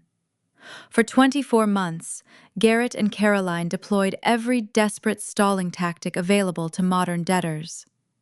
They filed frivolous legal motions, requested endless extensions from unsympathetic judges, and hid behind the decaying walls of their custom mansion. The physical structure mirrored their internal rot. The pristine landscaping withered into brown, tangled weeds. The grand mahogany front doors blistered and faded under the harsh ultraviolet sun. They lived in a hollow, freezing shell, dodging process servers and surviving on meager rations of pride and denial. Without my hidden income to float their utility bills, the sprawling estate transformed into an unlivable tomb. Rumors drifted up the mountain from the local feed stores and diners. People whispered that Garrett spent his days chopping firewood just to heat the central living room, his expensive leather jackets now frayed and smelling of stale smoke. Caroline vanished from the high society charity circuit, entirely ostracized by the wealthy ranch wives who lost money in her rodeo coach's fraudulent scheme. Harper lost her pageant titles and her gleaming new trucks, forced to walk the icy shoulders of the county roads or rely on pity rides from distant acquaintances. They were drowning in a suffocating ocean of debt, clutching onto the deed of a house they no longer truly owned. Up on the mountain, time forged a vastly different reality. I turned 20 years old. I traded my faded denim jackets for tailored wool blazers, My small administrative desk in the lobby was replaced by a private office featuring a heavy oak door and a brass nameplate. Wyatt promoted me to Director of Operations for the entire Wilderness Lodge. Between managing high-net-worth corporate retreats and overseeing seasonal outfitting staff, I dedicated every spare hour to studying state property law. I sat for the official real estate exam in Cheyenne and passed with the highest score in my testing block. My official broker license hung in a simple black frame above my desk, a silent testament to my relentless forward momentum. My elevated position at the luxury resort granted me exclusive access to a rare echelon of society. I regularly interacted with visiting venture capitalists, commercial developers, and wealthy philanthropists who viewed the rugged local geography as a prime canvas for expansion. I did not just serve these individuals coffee. I analyzed their investment portfolios. I studied their aggressive acquisition strategies. Recognizing my sharp instinct for identifying undervalued assets, Wyatt formally introduced me to a private local syndicate. This small, discreet group of investors specialized in purchasing distressed rural properties, clearing the toxic debt, and repurposing the land for highly profitable commercial ventures. The syndicate members were pragmatic, calculating individuals. They valued cold, hard numbers over sentimentality, preferring to operate in the shadows of the real estate market. During a closed-door meeting in late October, the lead investor proposed a radical new vision. He wanted to construct an exclusive ecotourism retreat targeting wealthy coastal elites seeking authentic cowboy culture. The project required a highly specific type of acreage. It needed unobstructed views of the Tetons, immediate access to county highways, and enough flat acreage to support luxury timber cabins. More importantly, the syndicate needed a distressed parcel they could acquire for pennies on the dollar through a bank auction. I spent 3 weeks researching zoning codes, attending municipal planning board hearings, and scouring the county foreclosure registry to find the perfect fit. The critical breakthrough occurred on a snowy Tuesday morning. I was sitting at the long, polished conference table in the syndicate boardroom, nursing a cup of black coffee. The air smelled of expensive cologne and freshly printed paper. The lead attorney for the investment group slid a thick, glossy dossier across the smooth wood. He announced that the local regional bank was finally liquidating a prime piece of real estate after a grueling 2-year legal battle with a delinquent owner. The bank was highly motivated to offload the toxic asset before the end of the fiscal quarter. I pulled the heavy folder toward me, flipping open the stiff cardboard cover. The breath stalled in my throat. Staring back at me was a high-resolution aerial photograph of my childhood home. The sprawling estate sat exactly where I left it, though the sweeping green lawns were now barren and dead. The official address, printed in stark black ink, triggered a sudden cascade of sharp memories. The syndicate viewed the property as a pristine blank slate, ready for bulldozers and fresh timber. I viewed it as a monument to my trauma. The lead attorney tapped his pen against the photograph, explaining that the current occupants were hostile holdovers, refusing to vacate despite the final legal ruling transferring ownership to the bank. He expressed grave concern about potential hidden liabilities, specifically regarding the underlying mineral rights that the previous owner had notoriously tangled in a fraudulent drilling scheme. I placed my hands flat on the table, feeling the cool, polished wood beneath my palms. My pulse remained remarkably steady. I looked up at the circle of wealthy investors and delivered a flawless, clinical pitch. I informed them that the mineral rights were entirely severed from the surface deeds decades prior, rendering the fraud liabilities moot. I detailed the exact structural layout of the main house, highlighting the load-bearing walls that would require expensive demolition and identifying the precise location of the compromised septic system. The room fell silent, the seasoned professionals staring at me with a mixture of profound respect and genuine curiosity. Wyatt leaned back in his leather chair, a knowing smirk playing at the corners of his mouth. The lead investor leaned forward, clasping his hands together. He asked how a 20-year-old broker possessed such intimate encyclopedic knowledge of a random distressed estate down in the valley. I kept my expression perfectly neutral. I simply stated that I grew up walking those floors and cleaning those baseboards. The atmosphere in the boardroom shifted instantly. The syndicate recognized a monumental strategic advantage sitting right at their table. They needed someone who understood the emotional and logistical weaknesses of the hostile occupants. They needed a representative capable of executing the final acquisition without flinching under the intense pressure of small-town drama or manipulative guilt trips. The lead investor reached into his leather briefcase and pulled out a secondary contract, pushing it across the table toward my coffee cup. It was a formal partnership agreement. Because I had saved the group thousands of dollars in preliminary land surveys and costly legal research, they offered me a direct equity stake in the ecotourism project. I was officially appointed as the junior partner in charge of the final property acquisition. I picked up a silver pen, uncapped it, and signed my name on the crisp signature line. The ink dried quickly on the heavy paper, binding my future to the very land I had fled. The profound gravity of the moment settled deep into my bones. I was no longer just an estranged runaway daughter, hiding from her past in a mountain cabin. I had literally become a direct stakeholder in my abuser's debt. The regional bank owned the paper, but my syndicate was buying the deed. I held the ultimate fate of Garrett, Caroline, and Harper inside a leather binder. The terrified girl who fled into the freezing night 2 years ago was a ghost. I was now the corporate entity coming to collect the bill. The final stage of the legal process required an in-person settlement meeting at the local bank branch down in the valley. It was a formal setting where the current occupants would attempt to negotiate a desperate extension before the sheriff arrived with padlocks.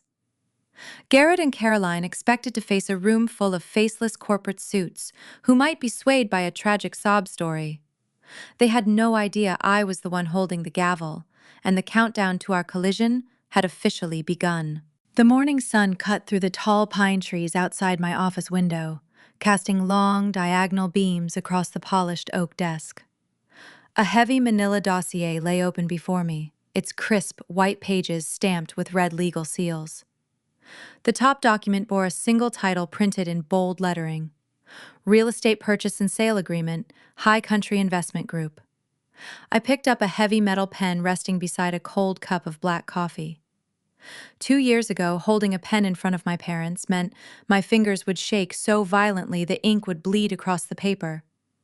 My heart used to race whenever Garrett raised his voice or Caroline stepped into my doorway with that tight, expectant look on her face. I looked down at my right hand now. My knuckles were clear, my fingers perfectly stationary. There was no tremor, no sudden spike of adrenaline, no ghost of the frightened teenager who had swept broken glass off her bedroom floor on her 18th birthday. My pulse was slow and steady. I pressed the tip of the pen to the signature line at the bottom of the deed assignment. My signature was clean, sharp, and decisive. Julie Elliott, Junior Partner.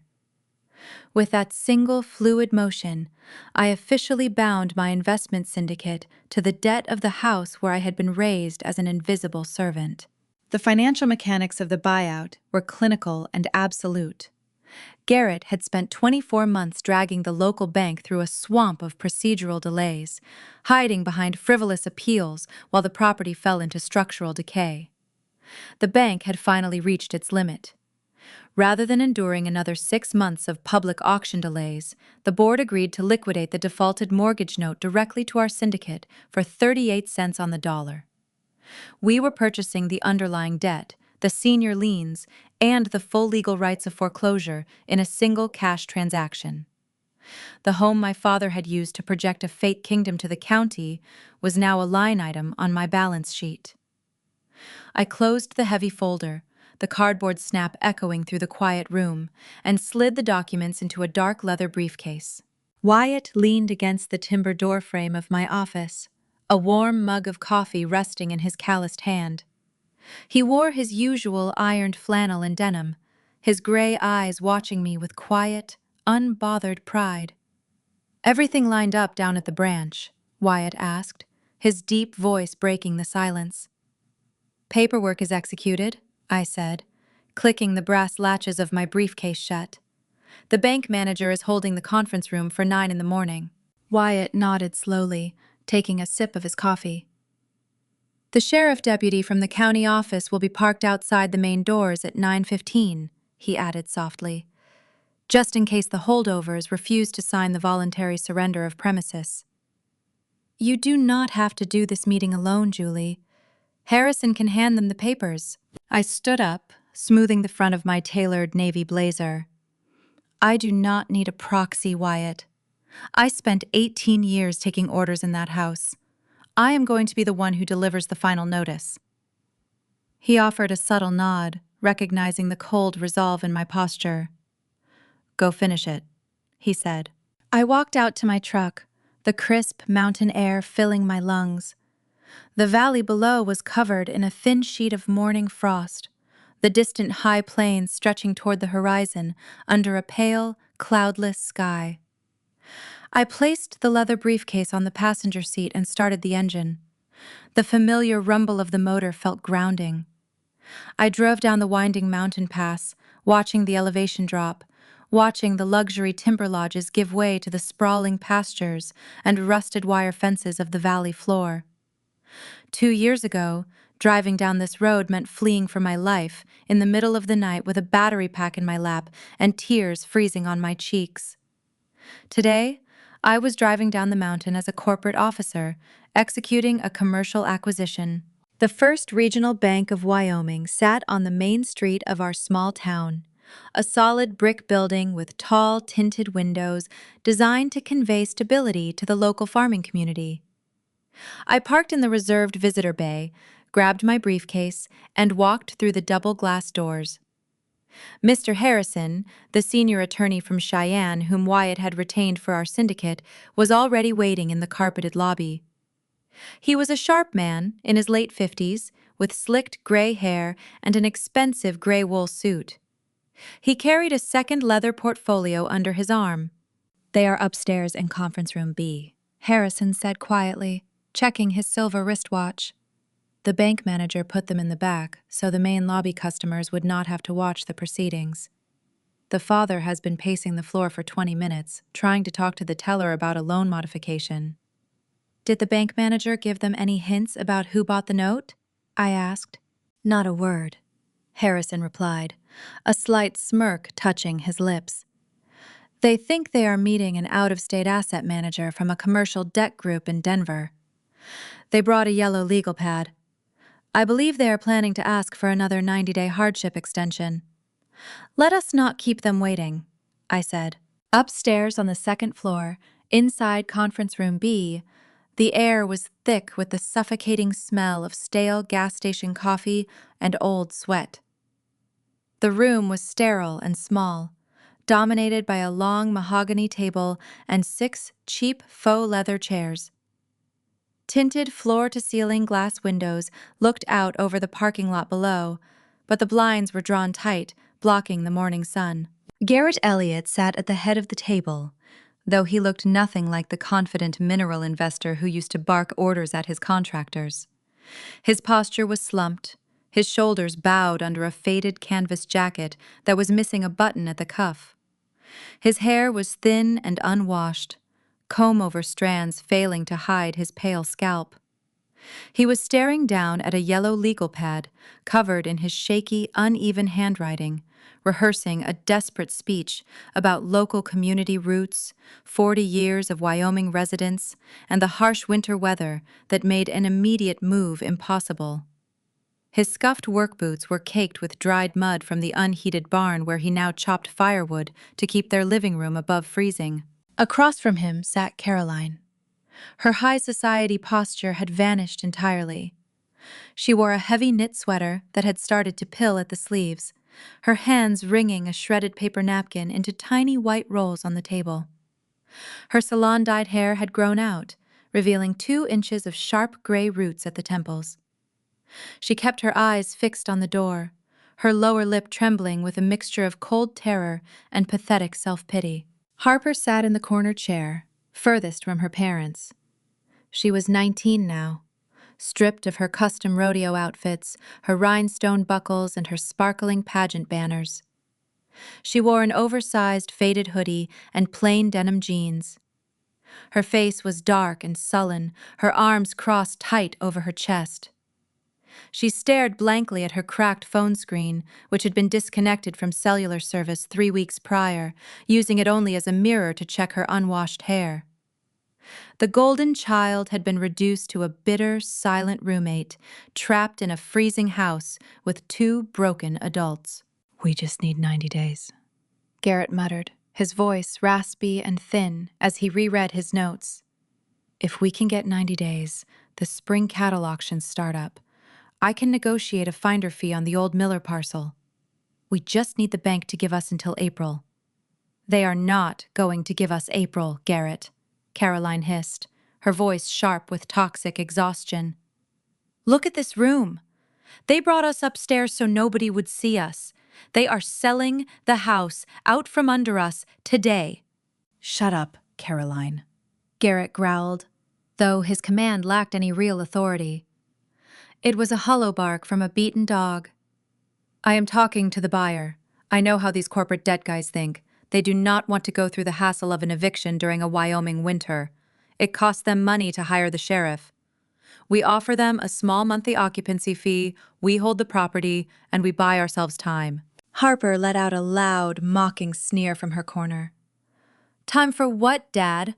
Another crypto scam? Another fake oil lease? We do not have any money. We do not even have heat." Garrett slammed his fist against the mahogany table, making the plastic water cups rattle. "I said shut your mouth, Harper." Before Caroline could chime in to defend her daughter, the sharp click of polished leather heels echoed down the carpeted hallway outside the glass wall. The sound was steady, deliberate, and approaching rapidly. Garrett straightened his spine, hastily wiping a smudge of dirt from his sleeve, trying to piece together a mask of masculine authority.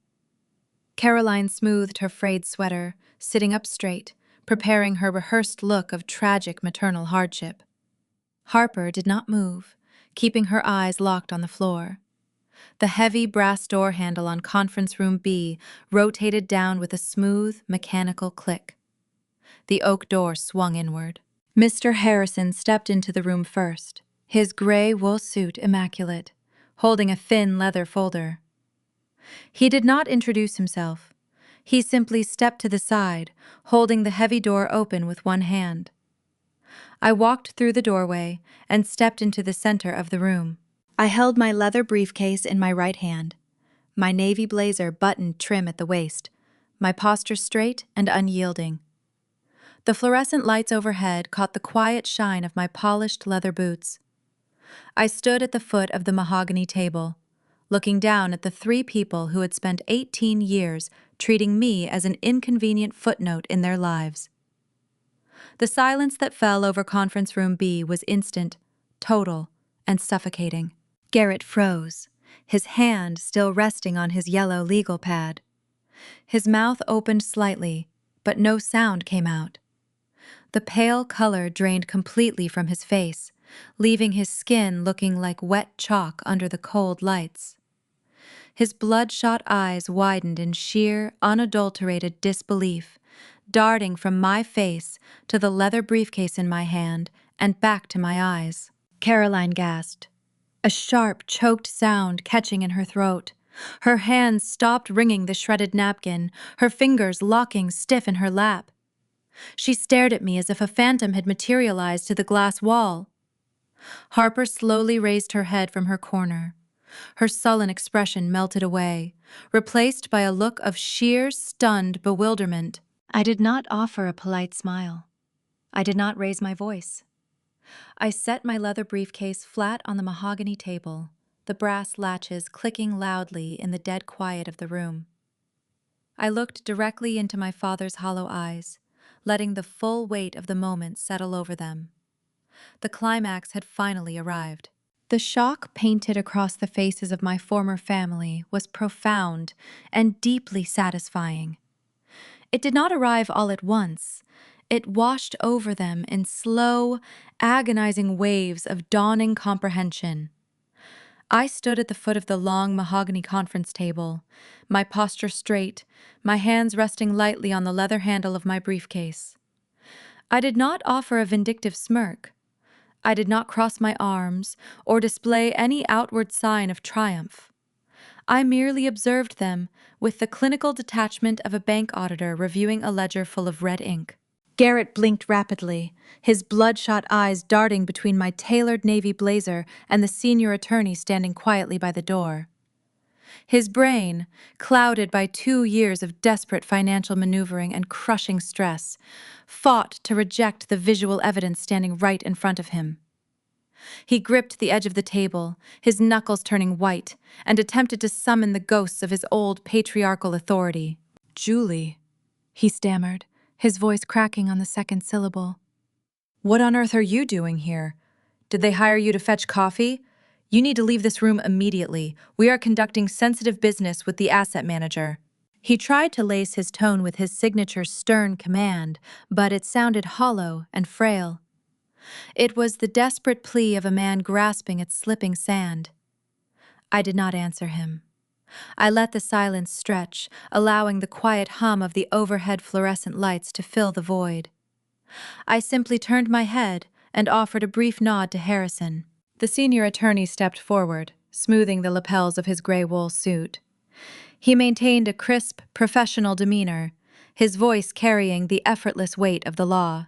"Mr. Elliott," Harrison began, his tone polite but entirely unyielding. "There is no out-of-state asset manager joining us today. You are speaking directly to the buyer. Allow me to formally introduce my client, Julie Elliott. She is the acting junior partner representing High Country Investment Group, the syndicate that officially acquired the defaulted mortgage note on your estate this morning." The words hung in the sterile air of the conference room. Caroline let out a short, strangled gasp, her hands flying up to cover her mouth. Her eyes widened to the size of saucers, mapping the unbelievable distance between the terrified teenage girl she had bullied in a grocery store aisle and the corporate officer standing before her today. Harper shrank back into her cheap faux leather chair, dropping her cracked cell phone onto her lap. For the first time in her pampered existence, my sister looked genuinely small. Garrett shook his head, a nervous, erratic movement. "That is a lie!" he spat, his face flushing a dark, mottled red. He pushed himself up from his chair, leaning his weight heavily onto his yellow legal pad. "She is 20 years old. She does not have the capital to buy a commercial debt portfolio. This is some kind of twisted, vindictive prank. I demand to speak to the regional bank manager right now." "You can speak to anyone you wish, Garrett," I said, my voice smooth and perfectly flat. "But the bank no longer owns the deed. High Country Investment Group executed the wire transfer at 8 o'clock this morning. The transaction is final. The title is cleared, and I am the authorized representative holding the paper." He stared at me, his chest heaving under his faded canvas jacket. The last remnants of his delusion began to fracture. The arrogant tycoon facade crumbled, revealing nothing but a terrified, desperate man, drowning in the consequences of his own hubris. He realized he could not intimidate me. He could not outsmart Harrison. And he certainly could not outbid my investment syndicate. He resorted to his final, most pathetic weapon. He tried to leverage his parental authority. "Julie, please," Garrett begged, his voice dropping into a hoarse, frantic whisper. He rounded the corner of the table, taking 2 steps toward me before Harrison shifted his stance, a silent warning to keep his distance. "We are family. You cannot do this to your own blood. We gave you a home. We raised you. You have to stop these proceedings. You owe us at least a few months of grace to get back on our feet," Caroline chimed in, her voice trembling with forced maternal panic. She reached her hand out across the table, her fingers shaking. "Sweetheart, be reasonable. We are your parents.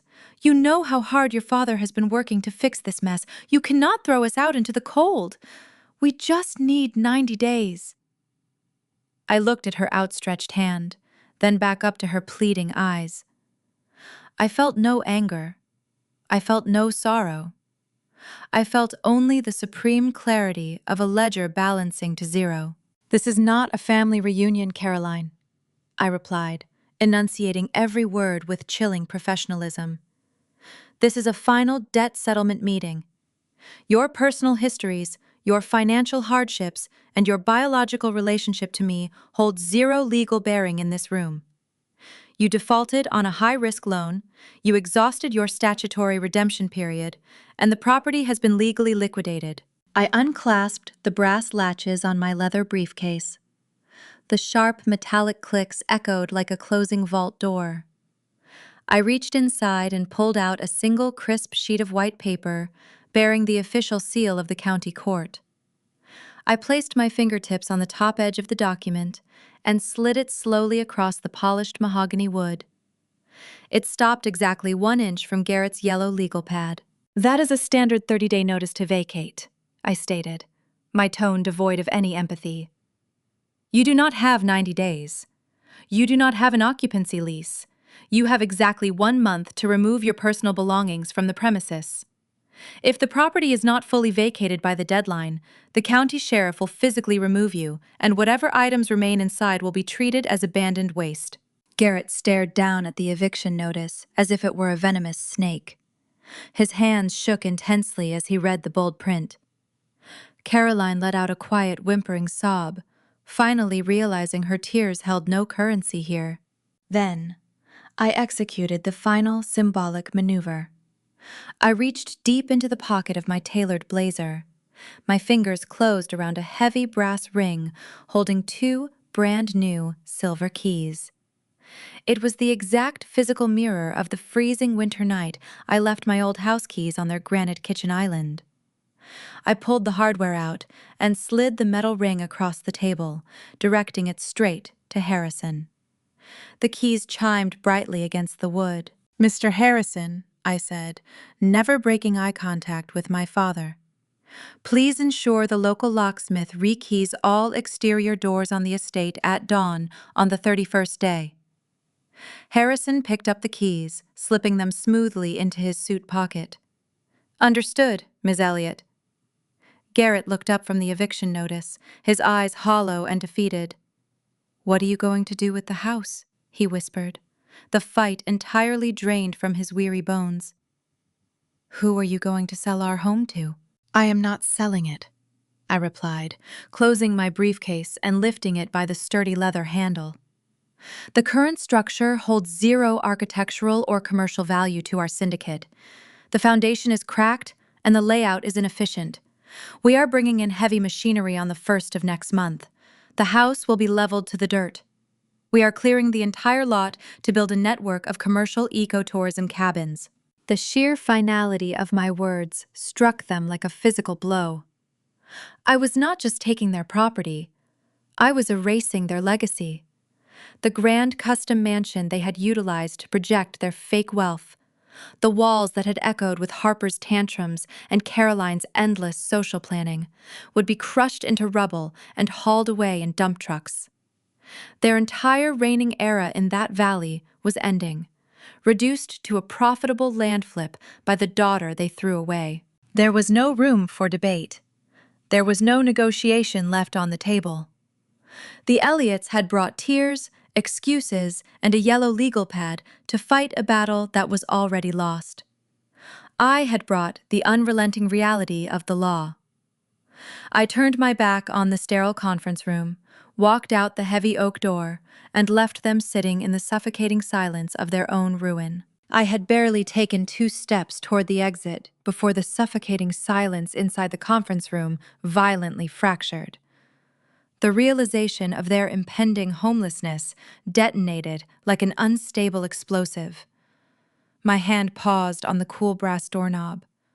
I rotated my shoulders, compelled to witness the final collapse of the Elliott dynasty. Caroline cracked first. The pristine Wyoming matriarch, a woman who dedicated 2 decades meticulously curating her public image for charity bake sales and elite equestrian circuits, entirely unraveled. She lunged forward, her palms slapping hard against the polished mahogany surface. She grabbed the crisp eviction notice and aggressively crumpled the legal document into a tight ball. She hurled the ruined paper across the space, her chest heaving with frantic, erratic gasps. "You cannot execute this action!" my mother shrieked, her pitch reaching a hysterical, piercing octave, causing the glass windows to vibrate. "I birthed you. I clothed you. A daughter cannot legally throw her own flesh and blood onto the freezing streets. The judicial system will never allow it. We will sue your syndicate for everything you possess." Her threat was a pathetic, empty gesture. She possessed no leverage, zero capital, and absolutely no legal standing. Before I could formulate a response, Mr. Harrison intervened. The senior attorney stepped smoothly between my position and the frantic woman, embodying the impenetrable shield of corporate litigation. "Mrs. Elliott," the lawyer stated, his tone remaining perfectly calm, devoid of any emotional fluctuation. "I strongly advise against causing a disturbance inside a federal banking institution. Tearing up a notice does not invalidate its authority. You are no longer the property owners. As of 8 o'clock this morning, your status has been officially downgraded to unauthorized holdover tenants." Caroline opened her mouth to scream another desperate defense, but Harrison raised a single manicured hand, demanding absolute silence. He adjusted his gray suit jacket and delivered the final crushing blow. "If you refuse to vacate the premises by the designated deadline, the county sheriff will arrive with armed deputies.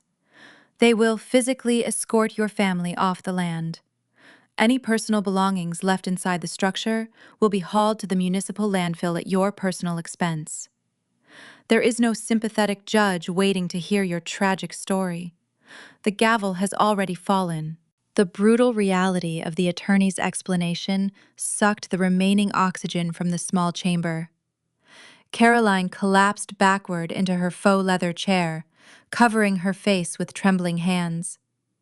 A loud, guttural sob tore through her throat. She looked toward her husband, silently pleading for Garrett to perform a miracle, conjure a hidden bank account, or summon his old domineering intimidation tactics. But Garrett remained utterly paralyzed. The former mineral tycoon, a man who once terrorized drilling contractors and bullied local politicians, was reduced to a hollow shell. He stared blankly at the crumpled ball of paper resting in the corner, fully comprehending his reign of arrogance was permanently finished. Then, the most spectacular betrayal occurred. The golden child finally woke up to her living nightmare. Harper had spent her entire 19 years insulated from consequence, floating comfortably on a cloud of stolen tuition funds and unearned luxury. She always functioned as their prized possession, the beautiful equestrian champion utilized to validate their fake wealth. Now, staring down the barrel of imminent homelessness, the pampered princess realized her royal carriage transformed into a pumpkin, and she grew intensely furious at the drivers. My sister abruptly stood up, her metal chair screeching harshly against the linoleum floor. She did not direct her venom toward me. I was an immovable concrete wall, backed by a powerful investment firm. Instead, she turned her blazing rage directly onto the fragile architects of her ruin. "This is wholly your fault," Harper screamed, pointing a shaking finger directly at Garrett's face. "You promised we were fine. You told me the oil lease was a guaranteed fortune. You lied to everyone." Garrett flinched, raising his hands in a weak, defensive posture. "Harper, please. We tried providing the best life possible for our girls." "Provide for me," she spat, her tone dripping with pure, unadulterated disgust. "You ruined my existence. You spoiled me rotten and taught me absolutely nothing about how the real world operates. You stole from Julie to purchase my horse trailer, and then you lost the entire estate to a con artist riding coach. Caroline reached out, trying to grab her daughter's sleeve. Do not speak to your father that way. We sacrificed everything for your happiness. Harper violently yanked her arm away, her features contorted with bitter resentment. Your sacrifices were completely worthless. I possess no education, 0 job skills, and a suspended driving license. You set me up for massive failure because you only cared about showing off to your stupid church friends. I hate you. Both of you are pathetic losers. The golden facade shattered into a million jagged pieces, scattering across the sterile conference room. The pristine, loyal family dynamic they violently defended for 2 decades evaporated in seconds. It devolved into a vicious verbal brawl. Garrett shouted defensive excuses, his face turning purple with impotent rage. Caroline wailed about ingratitude, sobbing uncontrollably. Harper hurled insult after insult, systematically dismantling their parenting, financial incompetence, and toxic pride. I stood near the barrier, silently observing the spectacular implosion of the Elliott household. Deep within my chest, I searched for a lingering spark of pity. I waited for a familiar pang of sorrow, a conditioned urge to intervene and fix their broken bonds. I found absolutely nothing. My heart remained a steady, quiet drum. The invisible chains tethering my soul to their dysfunction were completely severed. I felt an overwhelming, profound sense of absolute closure. I did not need to scream, seek revenge, or demand an apology they were incapable of giving.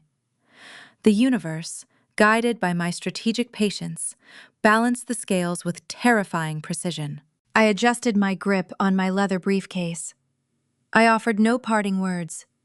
I turned the brass knob, pushed the heavy door open, and walked out into the carpeted hallway.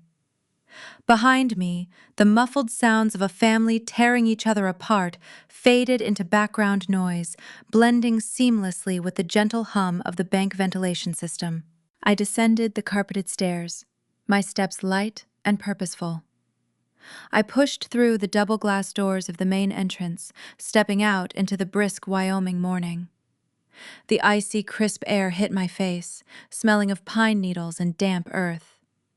I took a deep, cleansing breath, filling my lungs with pure, unadulterated freedom. The expansive high plains stretched endlessly toward the jagged horizon, a vast, open frontier waiting to be conquered.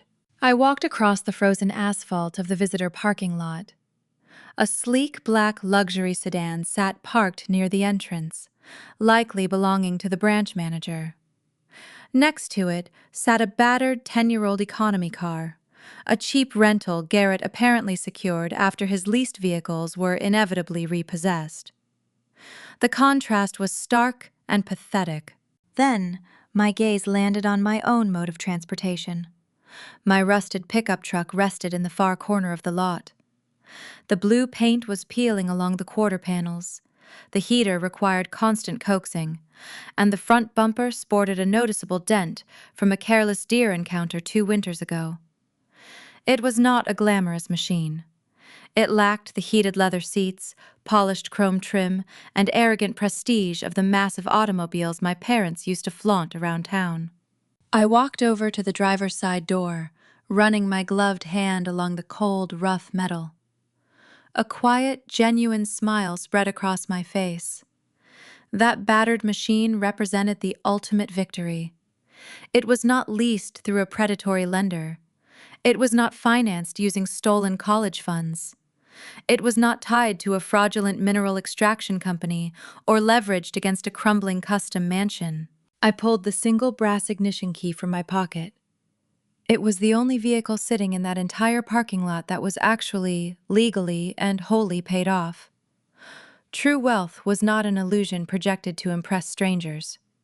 True wealth was ownership, autonomy, and the terrifying, beautiful power to dictate my own future. I climbed into the cold cab, locked the door, and fired up the reliable engine. As I pulled out onto the main highway, heading back toward the mountains, the 30-day countdown officially commenced.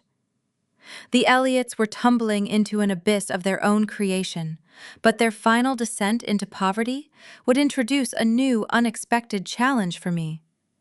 Navigating the messy logistics of their physical eviction was guaranteed to bring desperate, unpredictable consequences. The calendar pages turned with relentless mechanical precision. The 30-day countdown expired.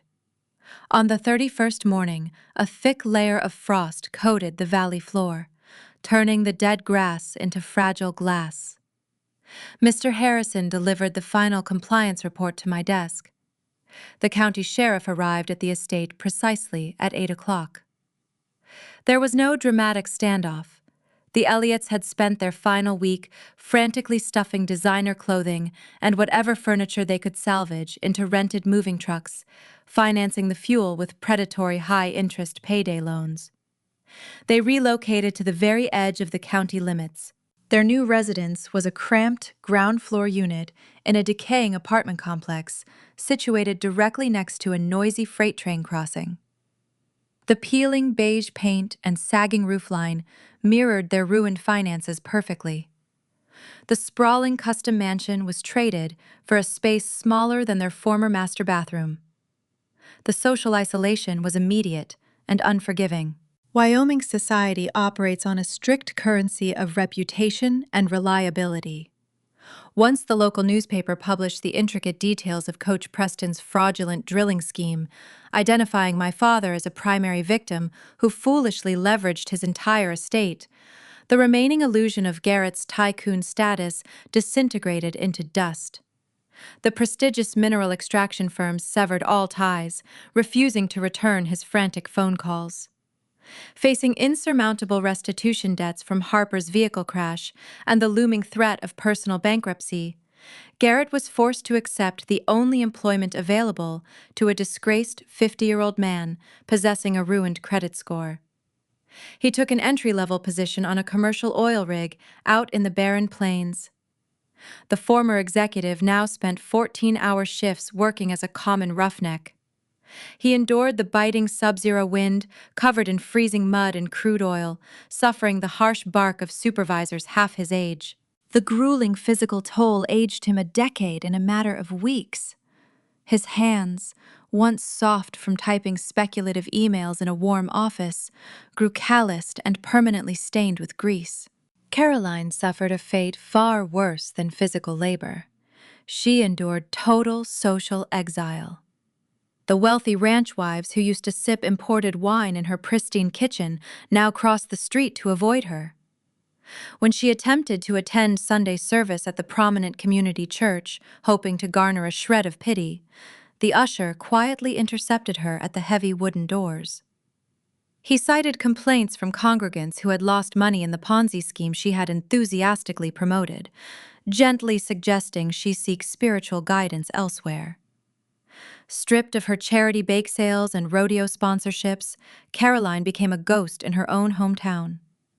She spent her days staring out the cracked window of the tiny apartment, listening to the freight trains rattle the thin walls, mourning the death of her carefully curated facade. She possessed nothing but the crushing silence of her own irrelevance. While my parents drowned in their newfound poverty, the county judicial system finalized Harper's punishment. The criminal judge presiding over her vandalism case showed zero leniency.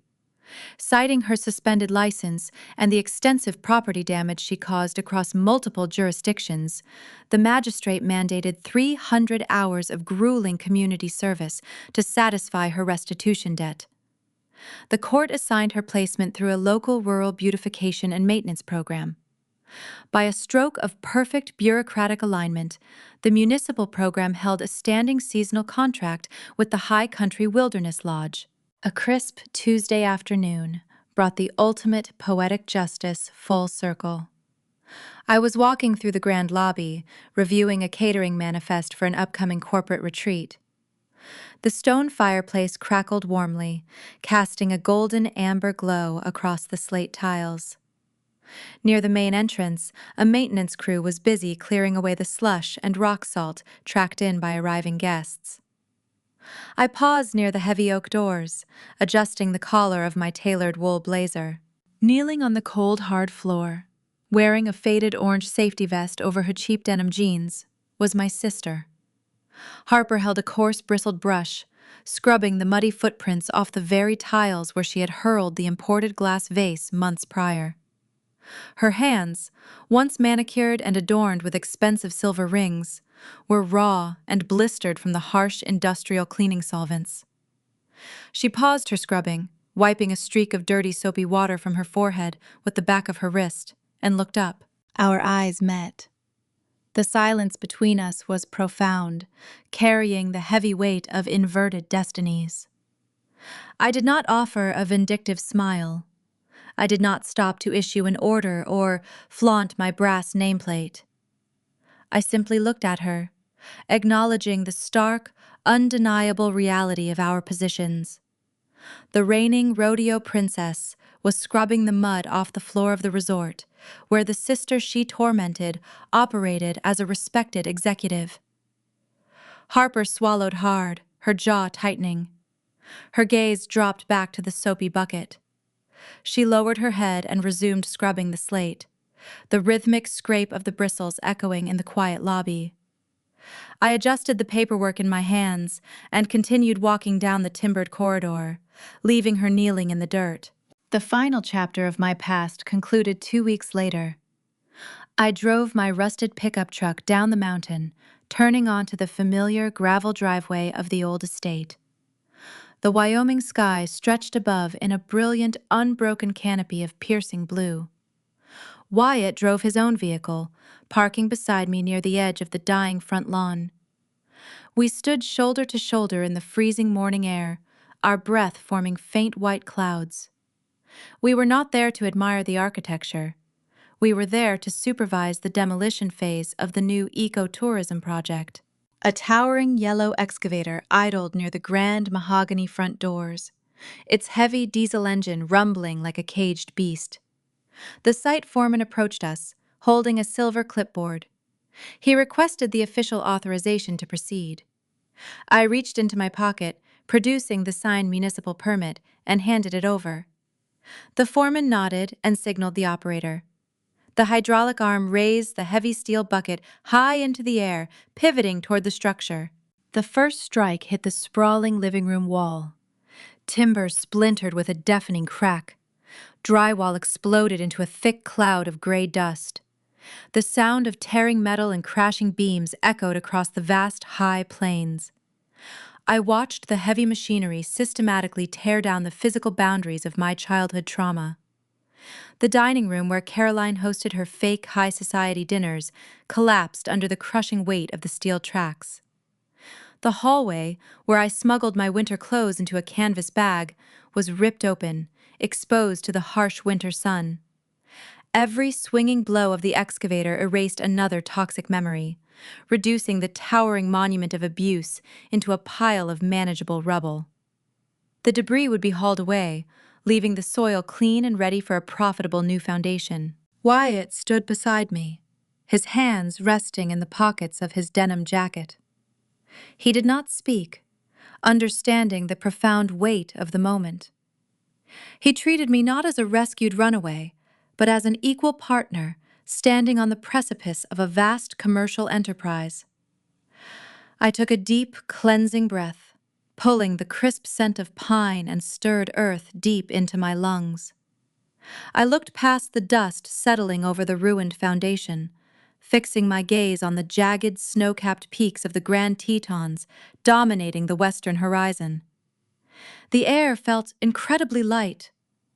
I had lost a birthday dinner, a college fund, and my biological family, but standing on the dirt of my own property, feeling the cold mountain wind against my face, I realized I had gained the entire world. We spend our lives building houses, both physical and metaphorical, praying the foundations hold against the inevitable storms of life.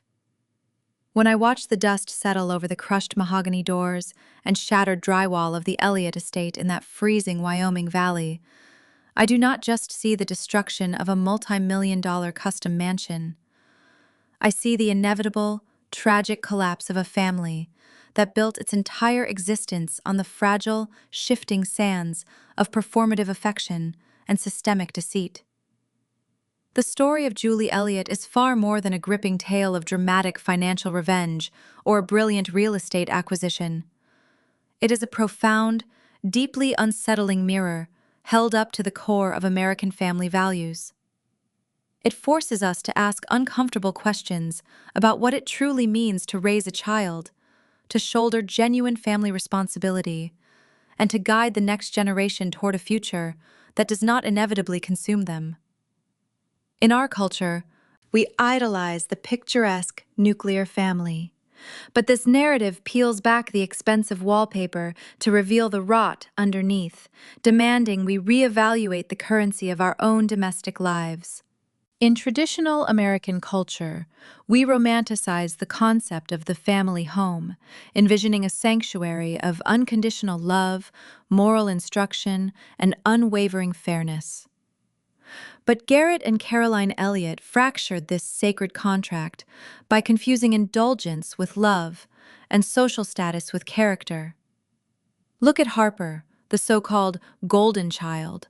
Her parents sincerely believed they were providing the best life possible by shielding her from disappointment, buying her silence with custom seafoam green rodeo outfits, and funding her transient passions with stolen money.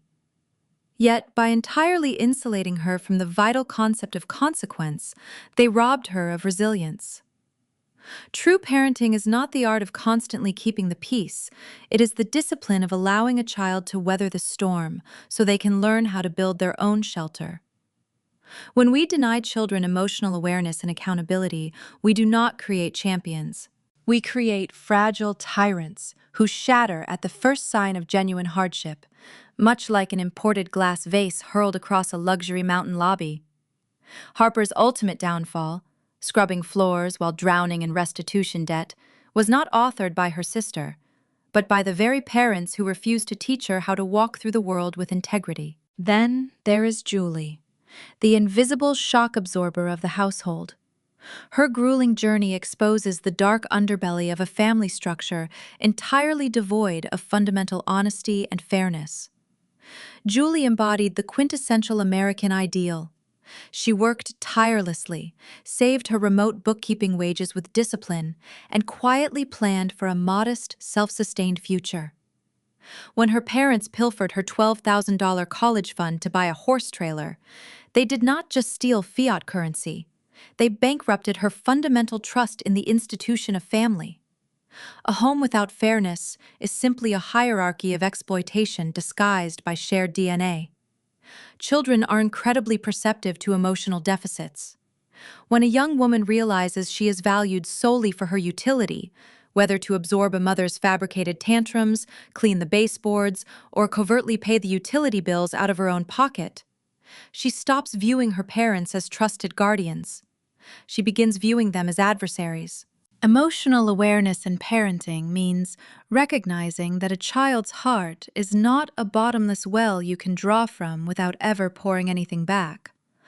By forcing Julie to become her own protector, the Elliots effectively erased their daughter and created a formidable corporate opponent in her place. The profound tragedy of the Elliots is that they perform the aesthetics of traditional family values flawlessly for the outside world. Caroline baked for the charity drives, and Garrett shook hands with the local elite at the cattle auctions. They worshipped exclusively at the altar of small-town prestige. But behind their heavy oak doors, their integrity was entirely bankrupt. Garrett's desperate entanglement in a calculated Ponzi scheme, orchestrated by his daughter's elite riding coach, serves as a perfect, devastating metaphor for their entire parenting style. They invested everything into a fraudulent, shiny illusion, completely ignoring the structural rot beneath their own boots. Long-term guidance requires a bedrock of honesty, not just with the community, but behind closed doors when the neighbors are not watching. If we raise children in an environment where outward appearance continuously eclipses inner authenticity, we prime them to become victims of their own delusions, or worse, the architects of their own total ruin. There is a reason this gritty narrative resonates so deeply within the quiet, hidden corners of our own lives.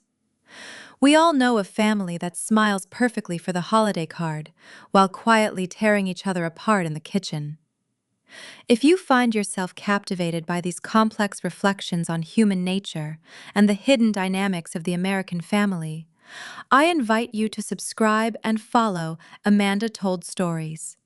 Together, we explore the shadows lingering behind the white picket fences, unraveling the messy, beautiful, and sometimes terrifying truths of the lives we build. Join our community, and let's continue unearthing the stories that challenge how we see the world. As the yellow excavator turns the Elliott mansion into dust, we are left to sift through the emotional rubble.